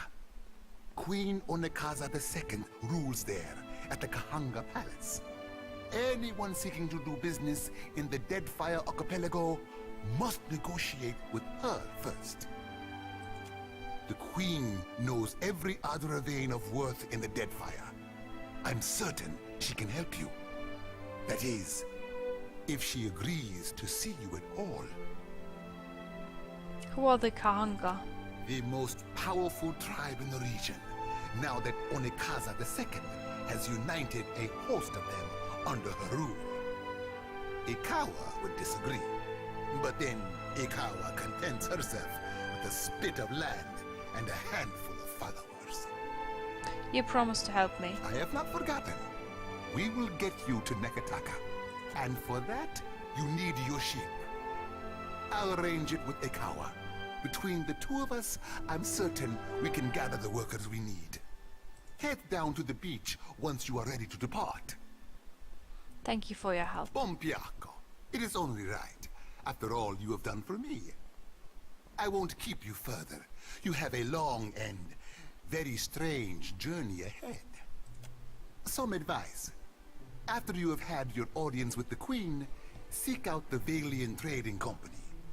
They make their headquarters in Neketaka, and the company always appreciates a good head.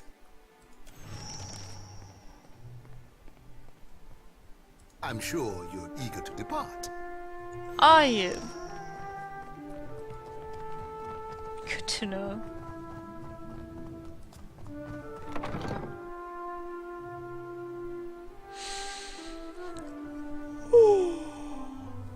Oh, cozy. I would love to sleep, but I can't. I think it's still full, right?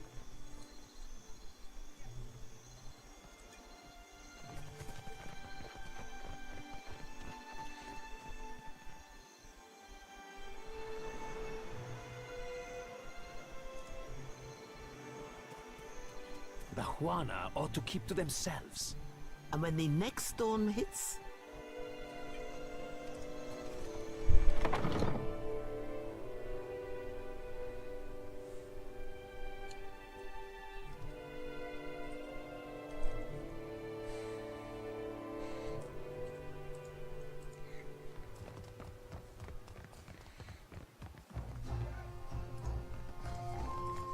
Still kicking, eh?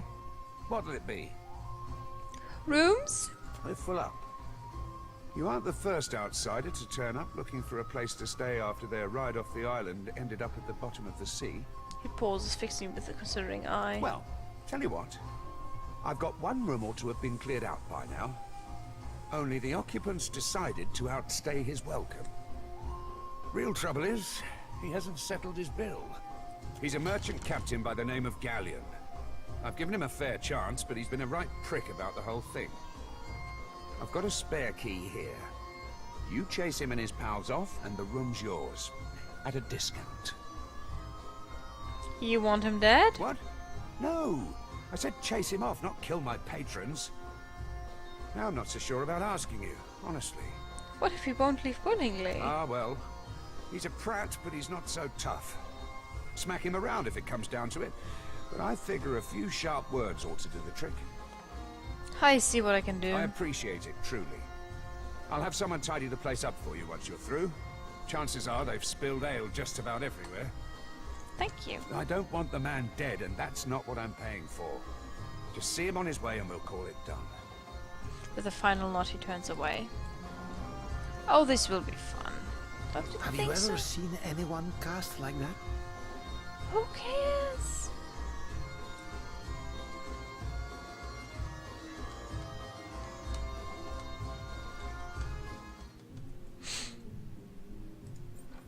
Consider it. Already on it. I think that's the wrong person. And quiet.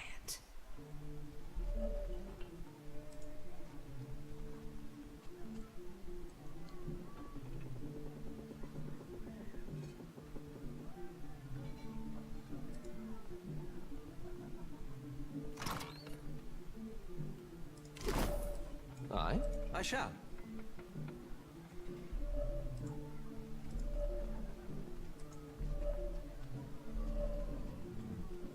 Not a problem.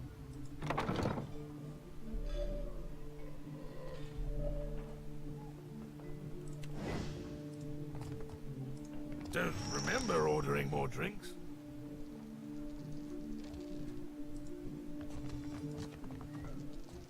Thought I'd locked that thing. The glassy-eyed gentleman before you bears the miserable expression of the racingly sober. He also smells like he's been pickling a cask for a few days. Thing is, the way doors work, right? And I realize this is complicated, is that you close them and then uninvited people stay on the other side. Morgan. Oh my goodness, you're the same voice actor. What was that? Morgan's flame and numerous or something like that. Try not to slam the door on your way out, yeah? My head's going to pieces. Thorin wants you out of here. Does he now? And what are you supposed to do about it?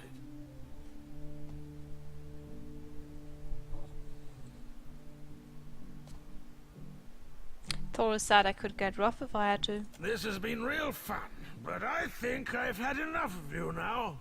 He straightens up, wobbling slightly on his feet, and brings up his fist. Besides him, a stocky Armoire woman does a much less showy job of settling into a ready stance. Ahead. Come on, guys. I don't want to kill him. Ah, that one hurt. No shit! Okay, look, we're done. All right?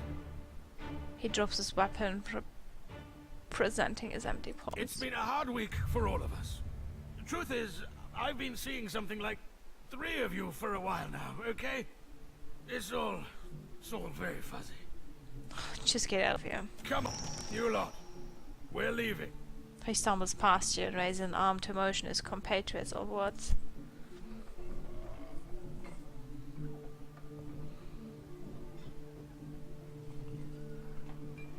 That's nice. Nice and quiet. Oh, Aloth. I love you, man. You're the best. Take that.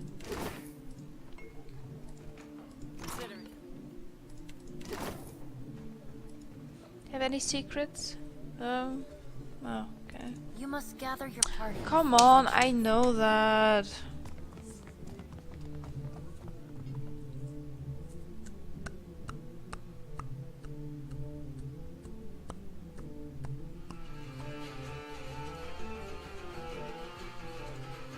Still kicking, eh? What'll it be? I cleared out that room for you. Hey, good work. Times like these, I can't afford to keep on anyone who can't pay their tab. The second word got around, I'd have every pauper in the city on my doorstep. The room's yours if you want it. And for a job well done, here's your pay. Still kicking, eh? Room. Sure thing.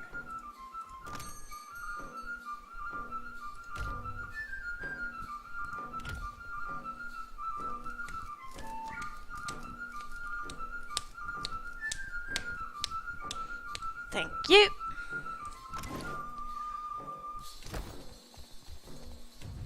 Let's see. Active skills.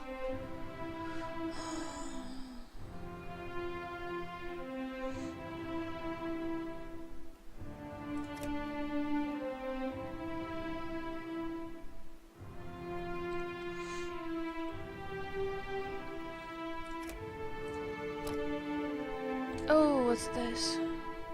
Summon 3 skeletons to fight for the party. You can do that.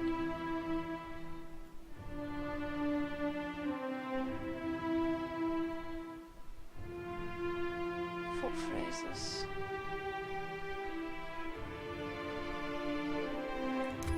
Rejoice, my comrades.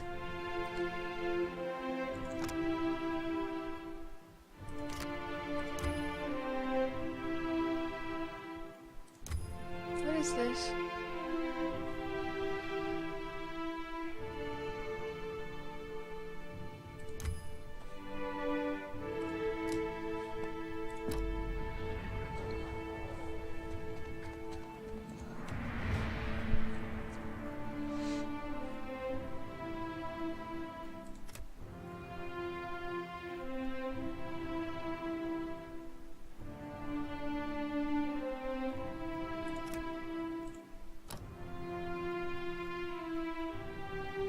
Strike the bell.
Now I'm interested.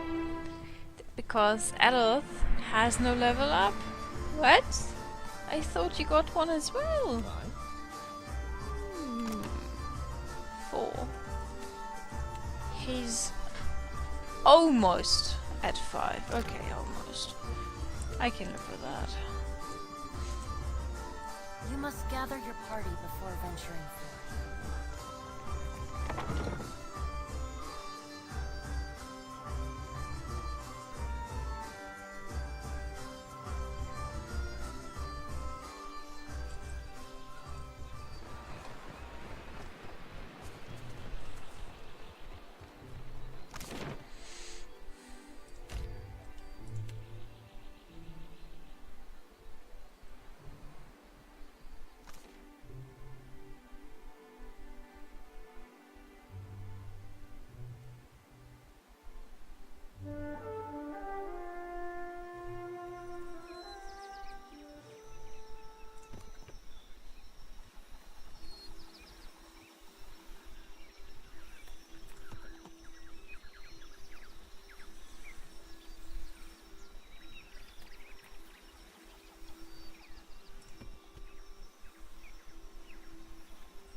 Good, you are here.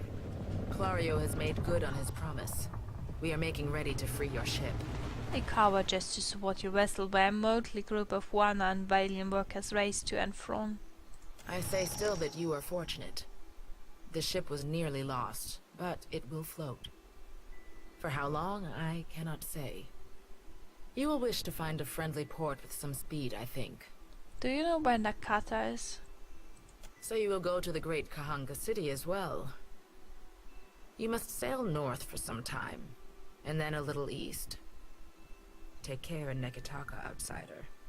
It will close its jaws around you, and you will never notice. Come, we will see your Defiant out to sea.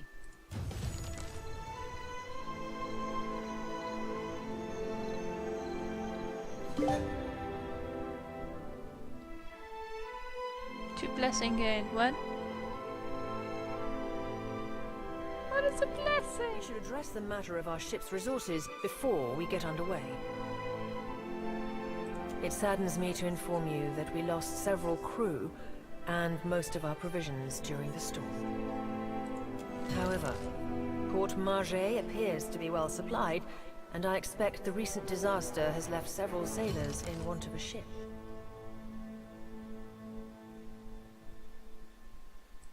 I suggest we contract for additional supplies and crew before we return to open water, or our voyage may indeed be a short one.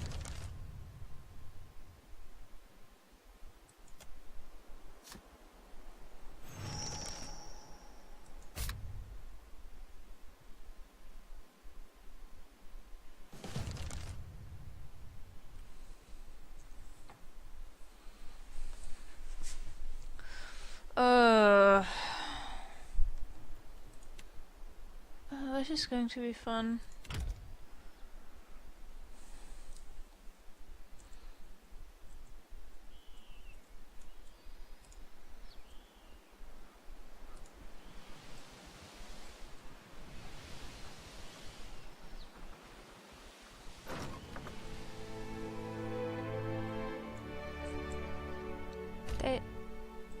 You've encountered another ship at sea.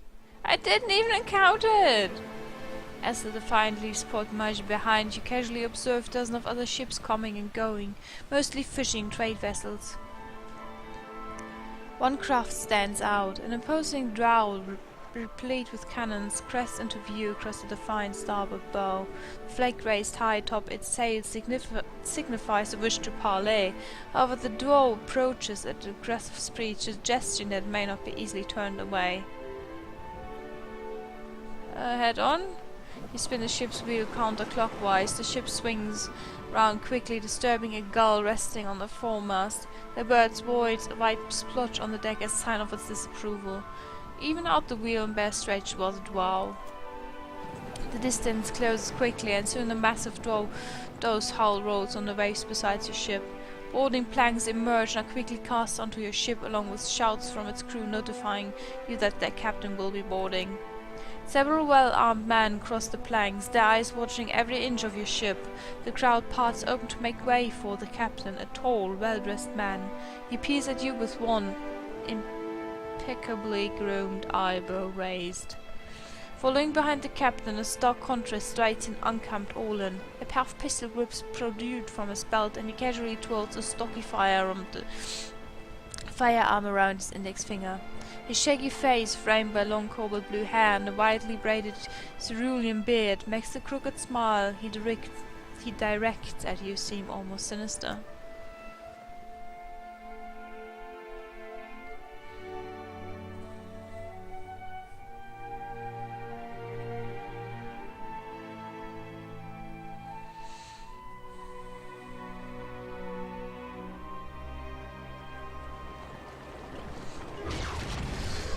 Ador, Water of Cadnor. On behalf of the Principi Sen Patrina, I must request we meet in parley. The broad-shouldered captain uplifts his chin in greeting. When he smiles, his left cheek divots a shallow dimple. You have my attention. Agrasima. I will make this quick. He flourishes a courtly bow. I have heard some marvelous tales regarding your ventures in the Deerwood.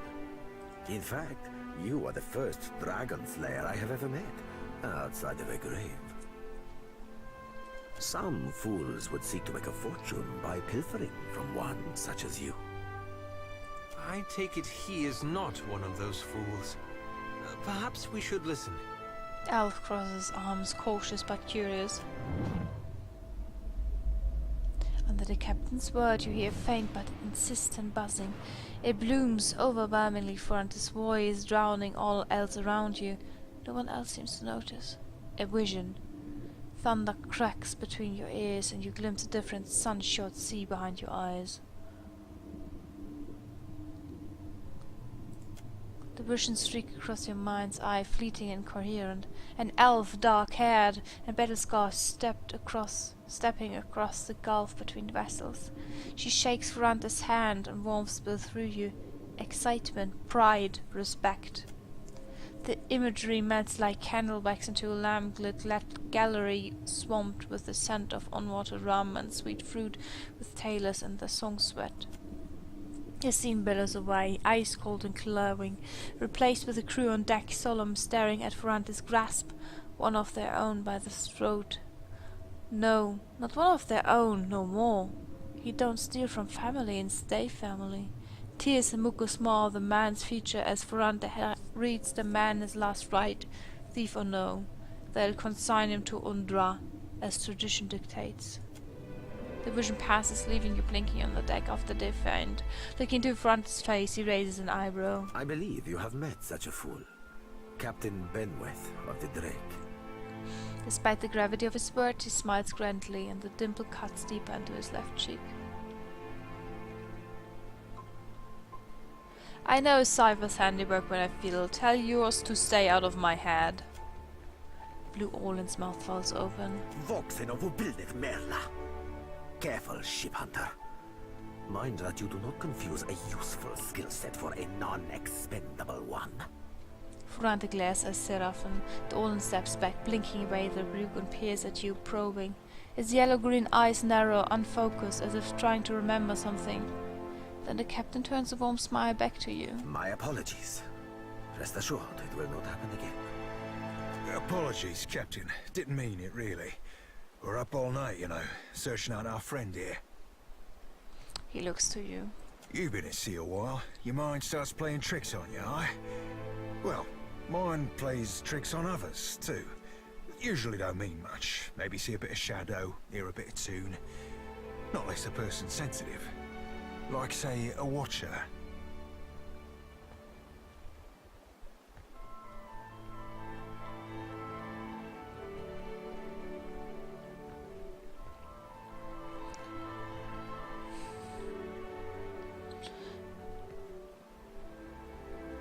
You say this Captain Benworth is the one who attacked me?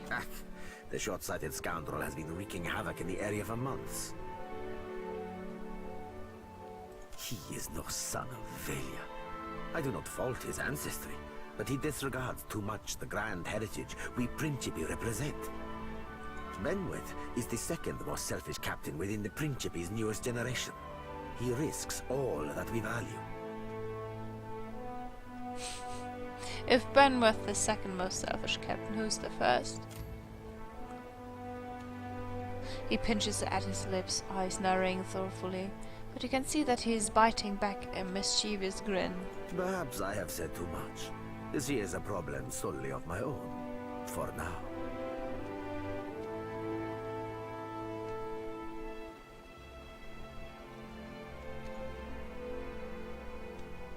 Why accept non-Valians into the Principi if they are going to cause problems? Few pirates retire comfortably, Emika. We sink and we hang or we burn. We must replace our losses, accepting from many regions, including the Deadfire. Wait, who are the Principi San Patrina? This is the first you are hearing of us, truly? His brows raise in a show of surprise, but then his smile turns sly and he cans his head as if to include you in a secret. We are a magnificent but largely landless people, so we have come to own the sea. To survive, we must seize prosperity where we can. Hence, we are oft labeled as pirates, smugglers, merchants of illicit trade, or mercenaries. It will not always be so, but it is for now. The Principe's heritage is Old Valian. We are descended from refugees who fled during Old Valia's decline. They sailed the eastern reach to the Deadfire. But they did not settle the islands. Today, even, our shipboard life continues. If Benweth is one of your own, shouldn't you take responsibility for his actions? Benweth is no captain of mine, Aimika. It is not beneath my flag his Drake sails. Yet I do seek to temper his actions when they would endanger the Principe altogether.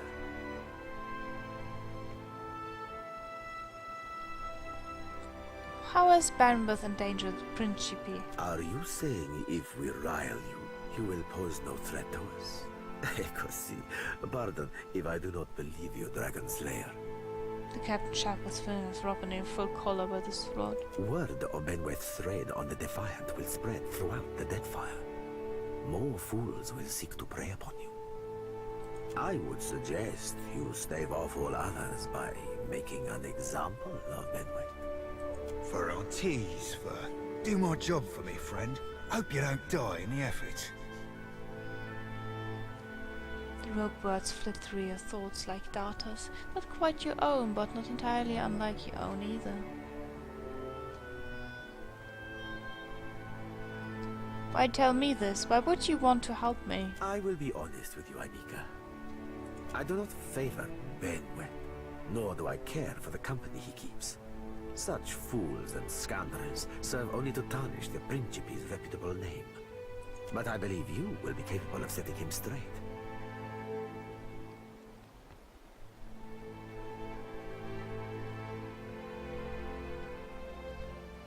It sounds like if I defeat Benweth, I'll be doing you a favor. I want a boon for it. The good humor wipes from his face. Of course, Aimika. Work with me, and I will weight your pockets with gold.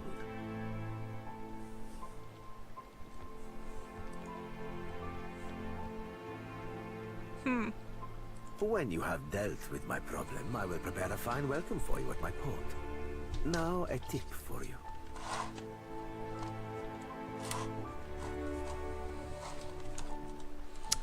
Komm schon. A tip for me.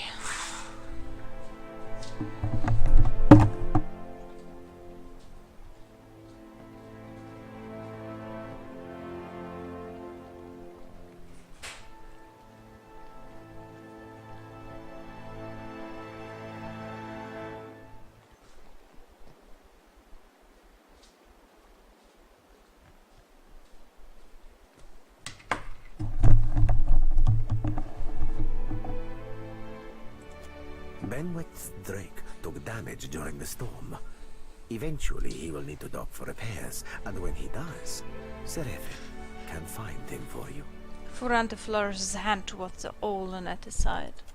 He is rather an unrefined creature, but he is a most skilled ship hunter, I assure you. Unrefined? Begging your pardon, Captain, but I'd be the fucking model of the Gentleman of Fortune. As for Benweth, that sucker of squid tits be as predictable as the tide. I'd wager all my furriest bits that he'd set sail for Deadlight. That would be felicitous indeed, as I believe the traitor Remaro hides there as well. I quite enjoy killing two men with a single bullet. Wouldn't have even thought of it if you hadn't brought it up, sir. Yet you feel a surge of anger that's not your own. Seraphin spins towards you and bows again. Now, I ain't hardly in any hurry to leave the fine company of the Gentlemen of Leisure, but the Captain be right about me finding your mark. Adding to that, you sail into Fort Deadlight not knowing your innies from your outies. You might very well find the locals cannon fucking your boat to sodden splinters.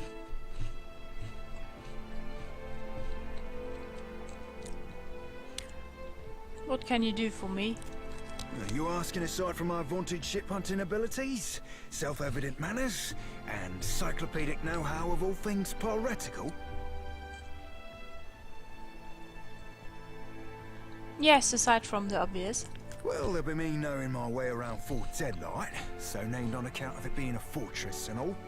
I got my contacts inside, and I'll be half handy with a gun if shit goes belly up. Adding to that, I'll be right easy on the eyes. Or so the lasses tell me.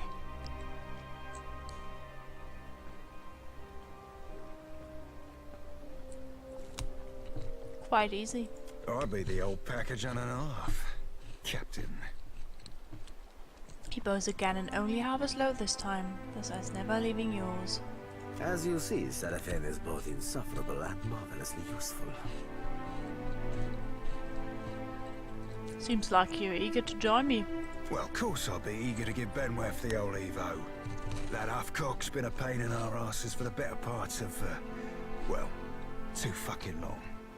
You said you met him, I? Seems the type that needs a bullet, ain't he? He projects his words a tad louder than necessary. Showed his eyes gleam with a dark amusement. Why loan me your best ship, Hunter? What venture does not require an investment to be prosperous? The Seraphine is an allowance, which I expect you will return. In one payment or another. Welcome aboard. Oh, you won't be regretting this, Watcher. At least so long as you keep us heavy in grog and light on the onions. Ugh, them dirty shit apples ain't never agreed with me, and I'll be suspecting they never will. He pats his belly as he strides to your side.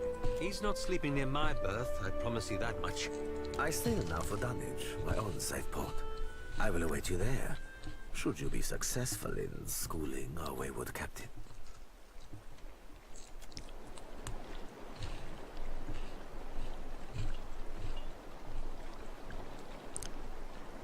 Was ist ein Cypher?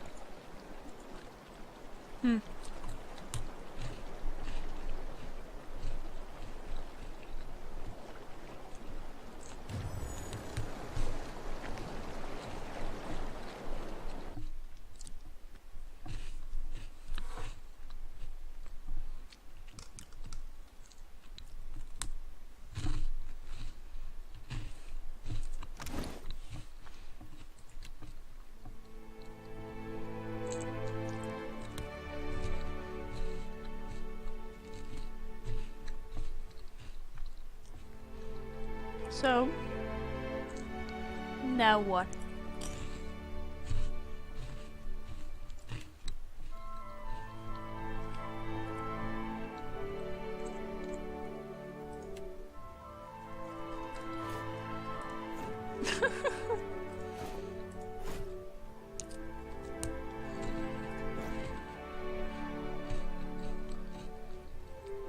Looks good.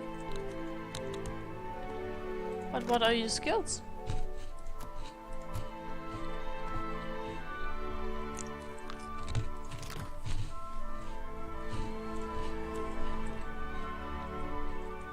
Oh, also journey.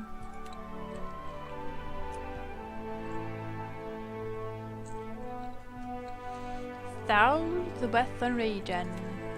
Can I mark that on the map?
Warum schaust du denn zu?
Explosives. Hmm.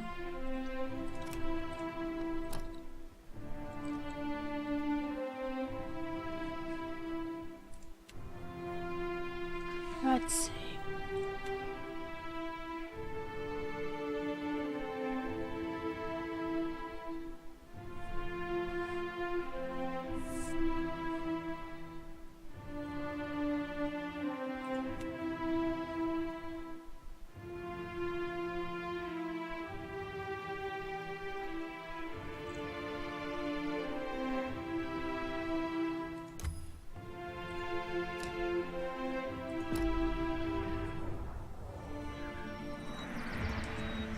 Can do.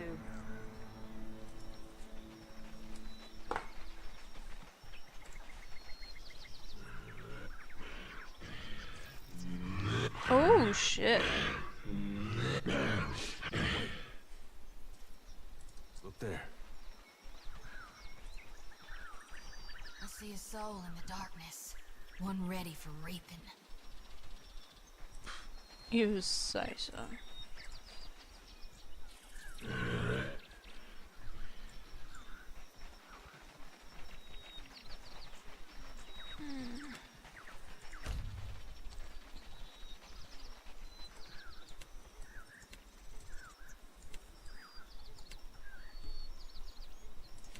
You still on your...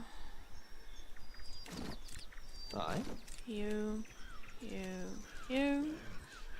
Do.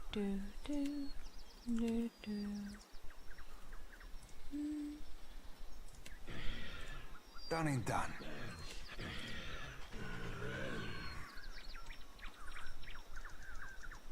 Well, we're slicing her stem to stem.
Hey there, please don't do that.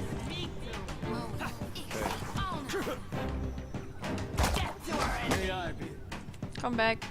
No, come back, please. I need some help here. Yeah, I'm on my way. You better run.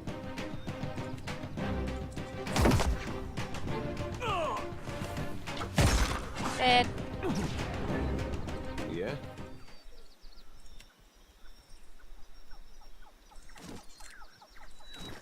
Wait, you only... Oh, okay, you only.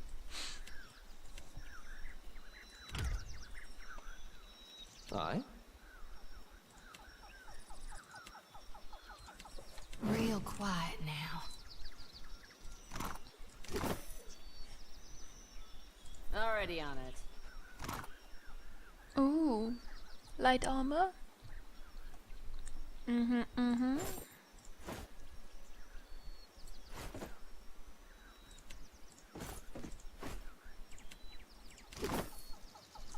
Let's see.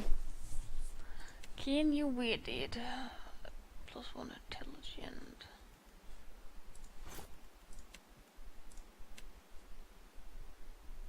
I think you can...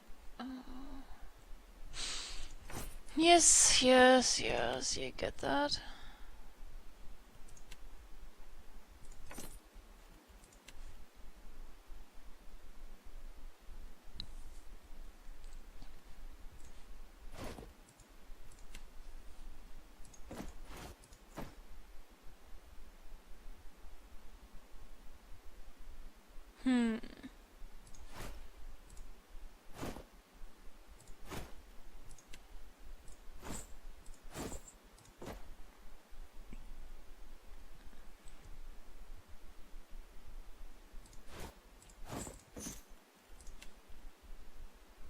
Fine rod. Who's using rods? Do you use a rod? You use a rod, right? No. Nobody's using a rod. Two-handed.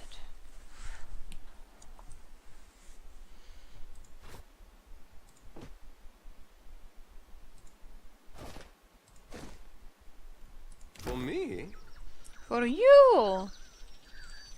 Sure.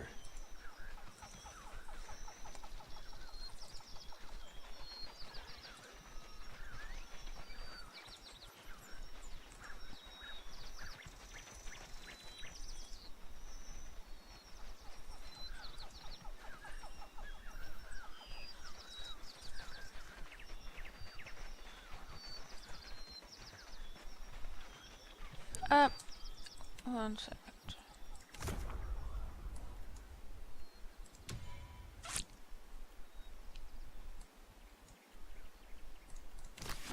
You must Now gather your yeah. I know that. Don't think I'm stupid. Bring forth.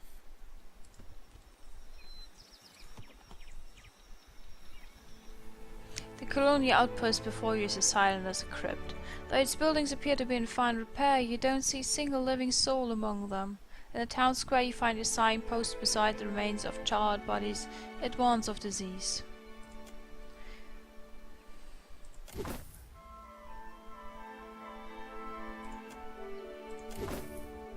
Drugs hidden away.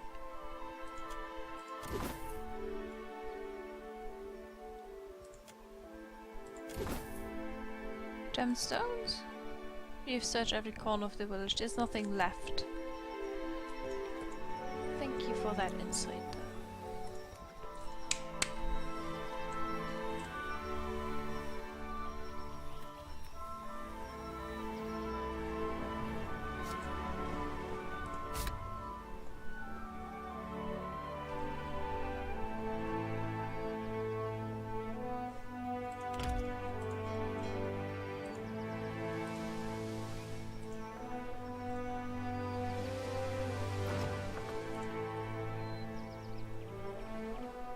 A merchant hails you at sea with an offer to trade.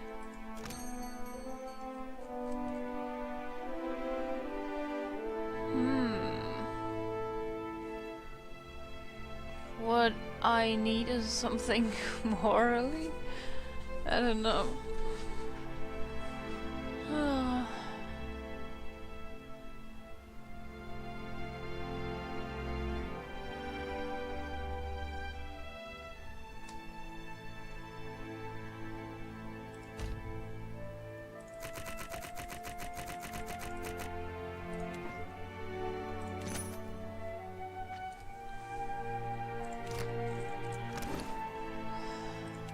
I know there was something food related.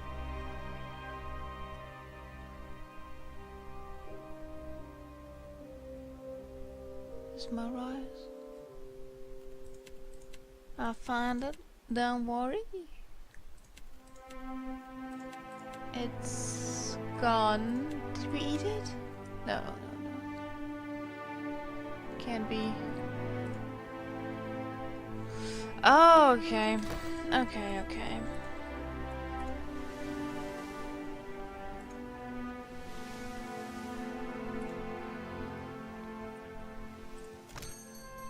Something else? Nope.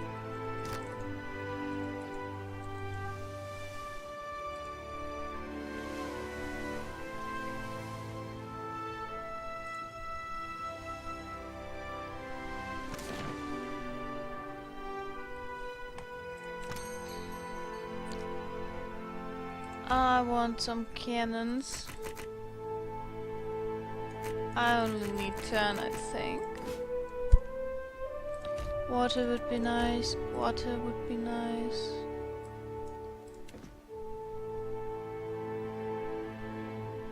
Medical supplies. I still have.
I like abandoned villages.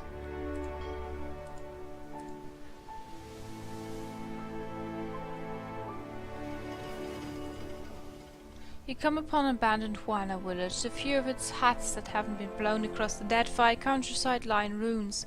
Trees felled by strong winds litter the village periphery. A handful of structures still stand, however, and might hide something worth salvaging. Nothing. Nothing. Nothing. Nothing.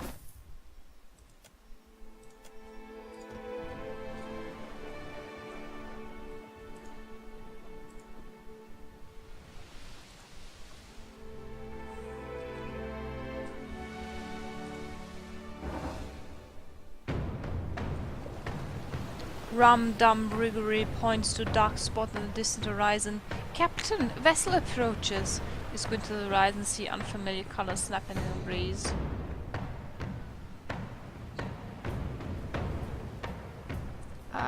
They have better resources than we do. The ship draws near and the crew throws open the gun ports.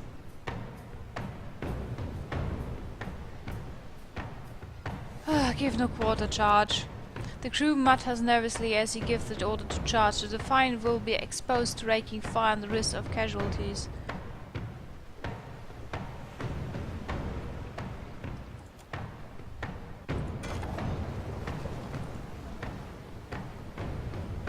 The enemy crews scurry to their stations in preparation for maneuvers. The Whirlwind turns to port, attempting to gain the wind advantage.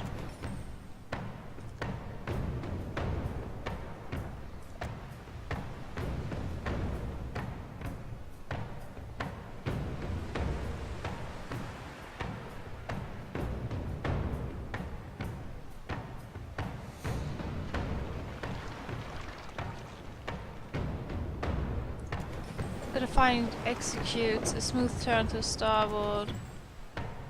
Your opponent's ship comes about it with all possible haste through the opposing crew is fleet on foot. Turning a vessel of the Whirlwind size will take time.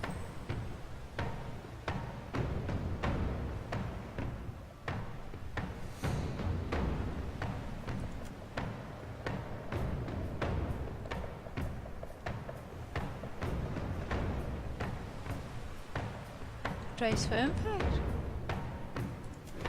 Your crew scurries to secure themselves for the impact. The deckhands grab tight to the railing on the main deck, and those who can't make it down from rigging in time lash themselves to the mast. The enemy crew scurry to their stations in preparation for maneuvers. The opposing ship executes a smooth turn and brings the broadside to bear on your own. The distant thunder of cannon fire echoes across the sea. I don't know how this works.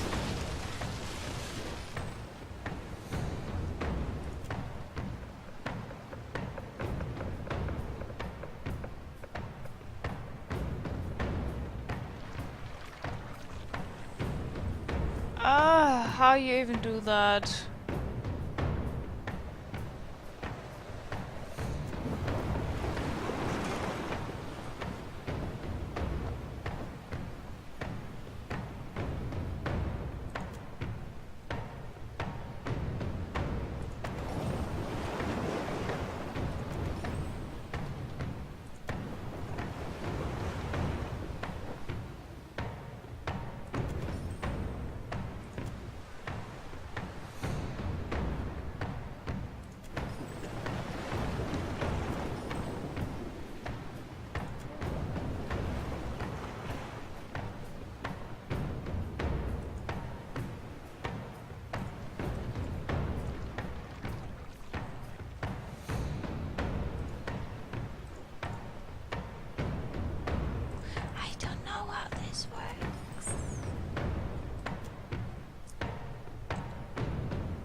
Oh, this is so going to not work.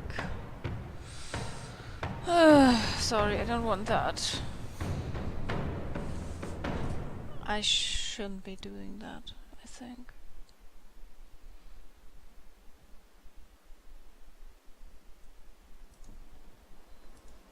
I will just move.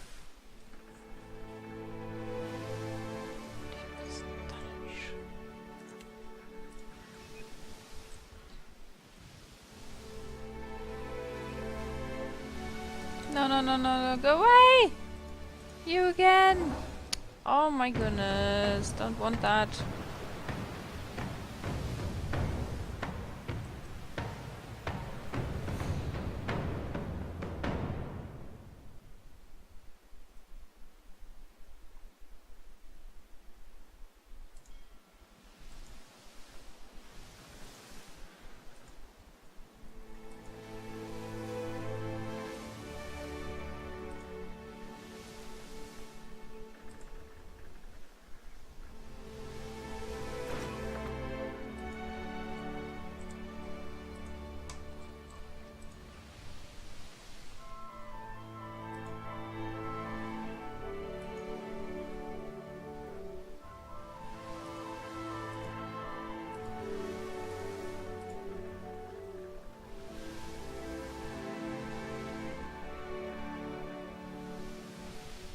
Stumble upon an ancient shipwreck. Its sails hangs from the main mast like cobwebs, threaded by cannon fire and vicious winds. The ship's hull's cracked and bone. There must still be something inside worth salvaging.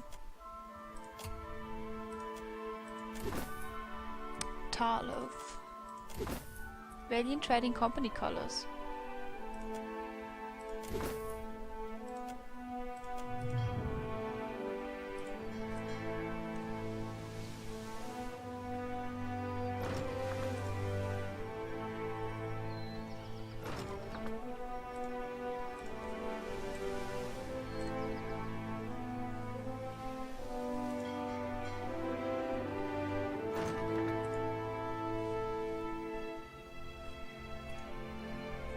So, I think it's the perfect time to save the game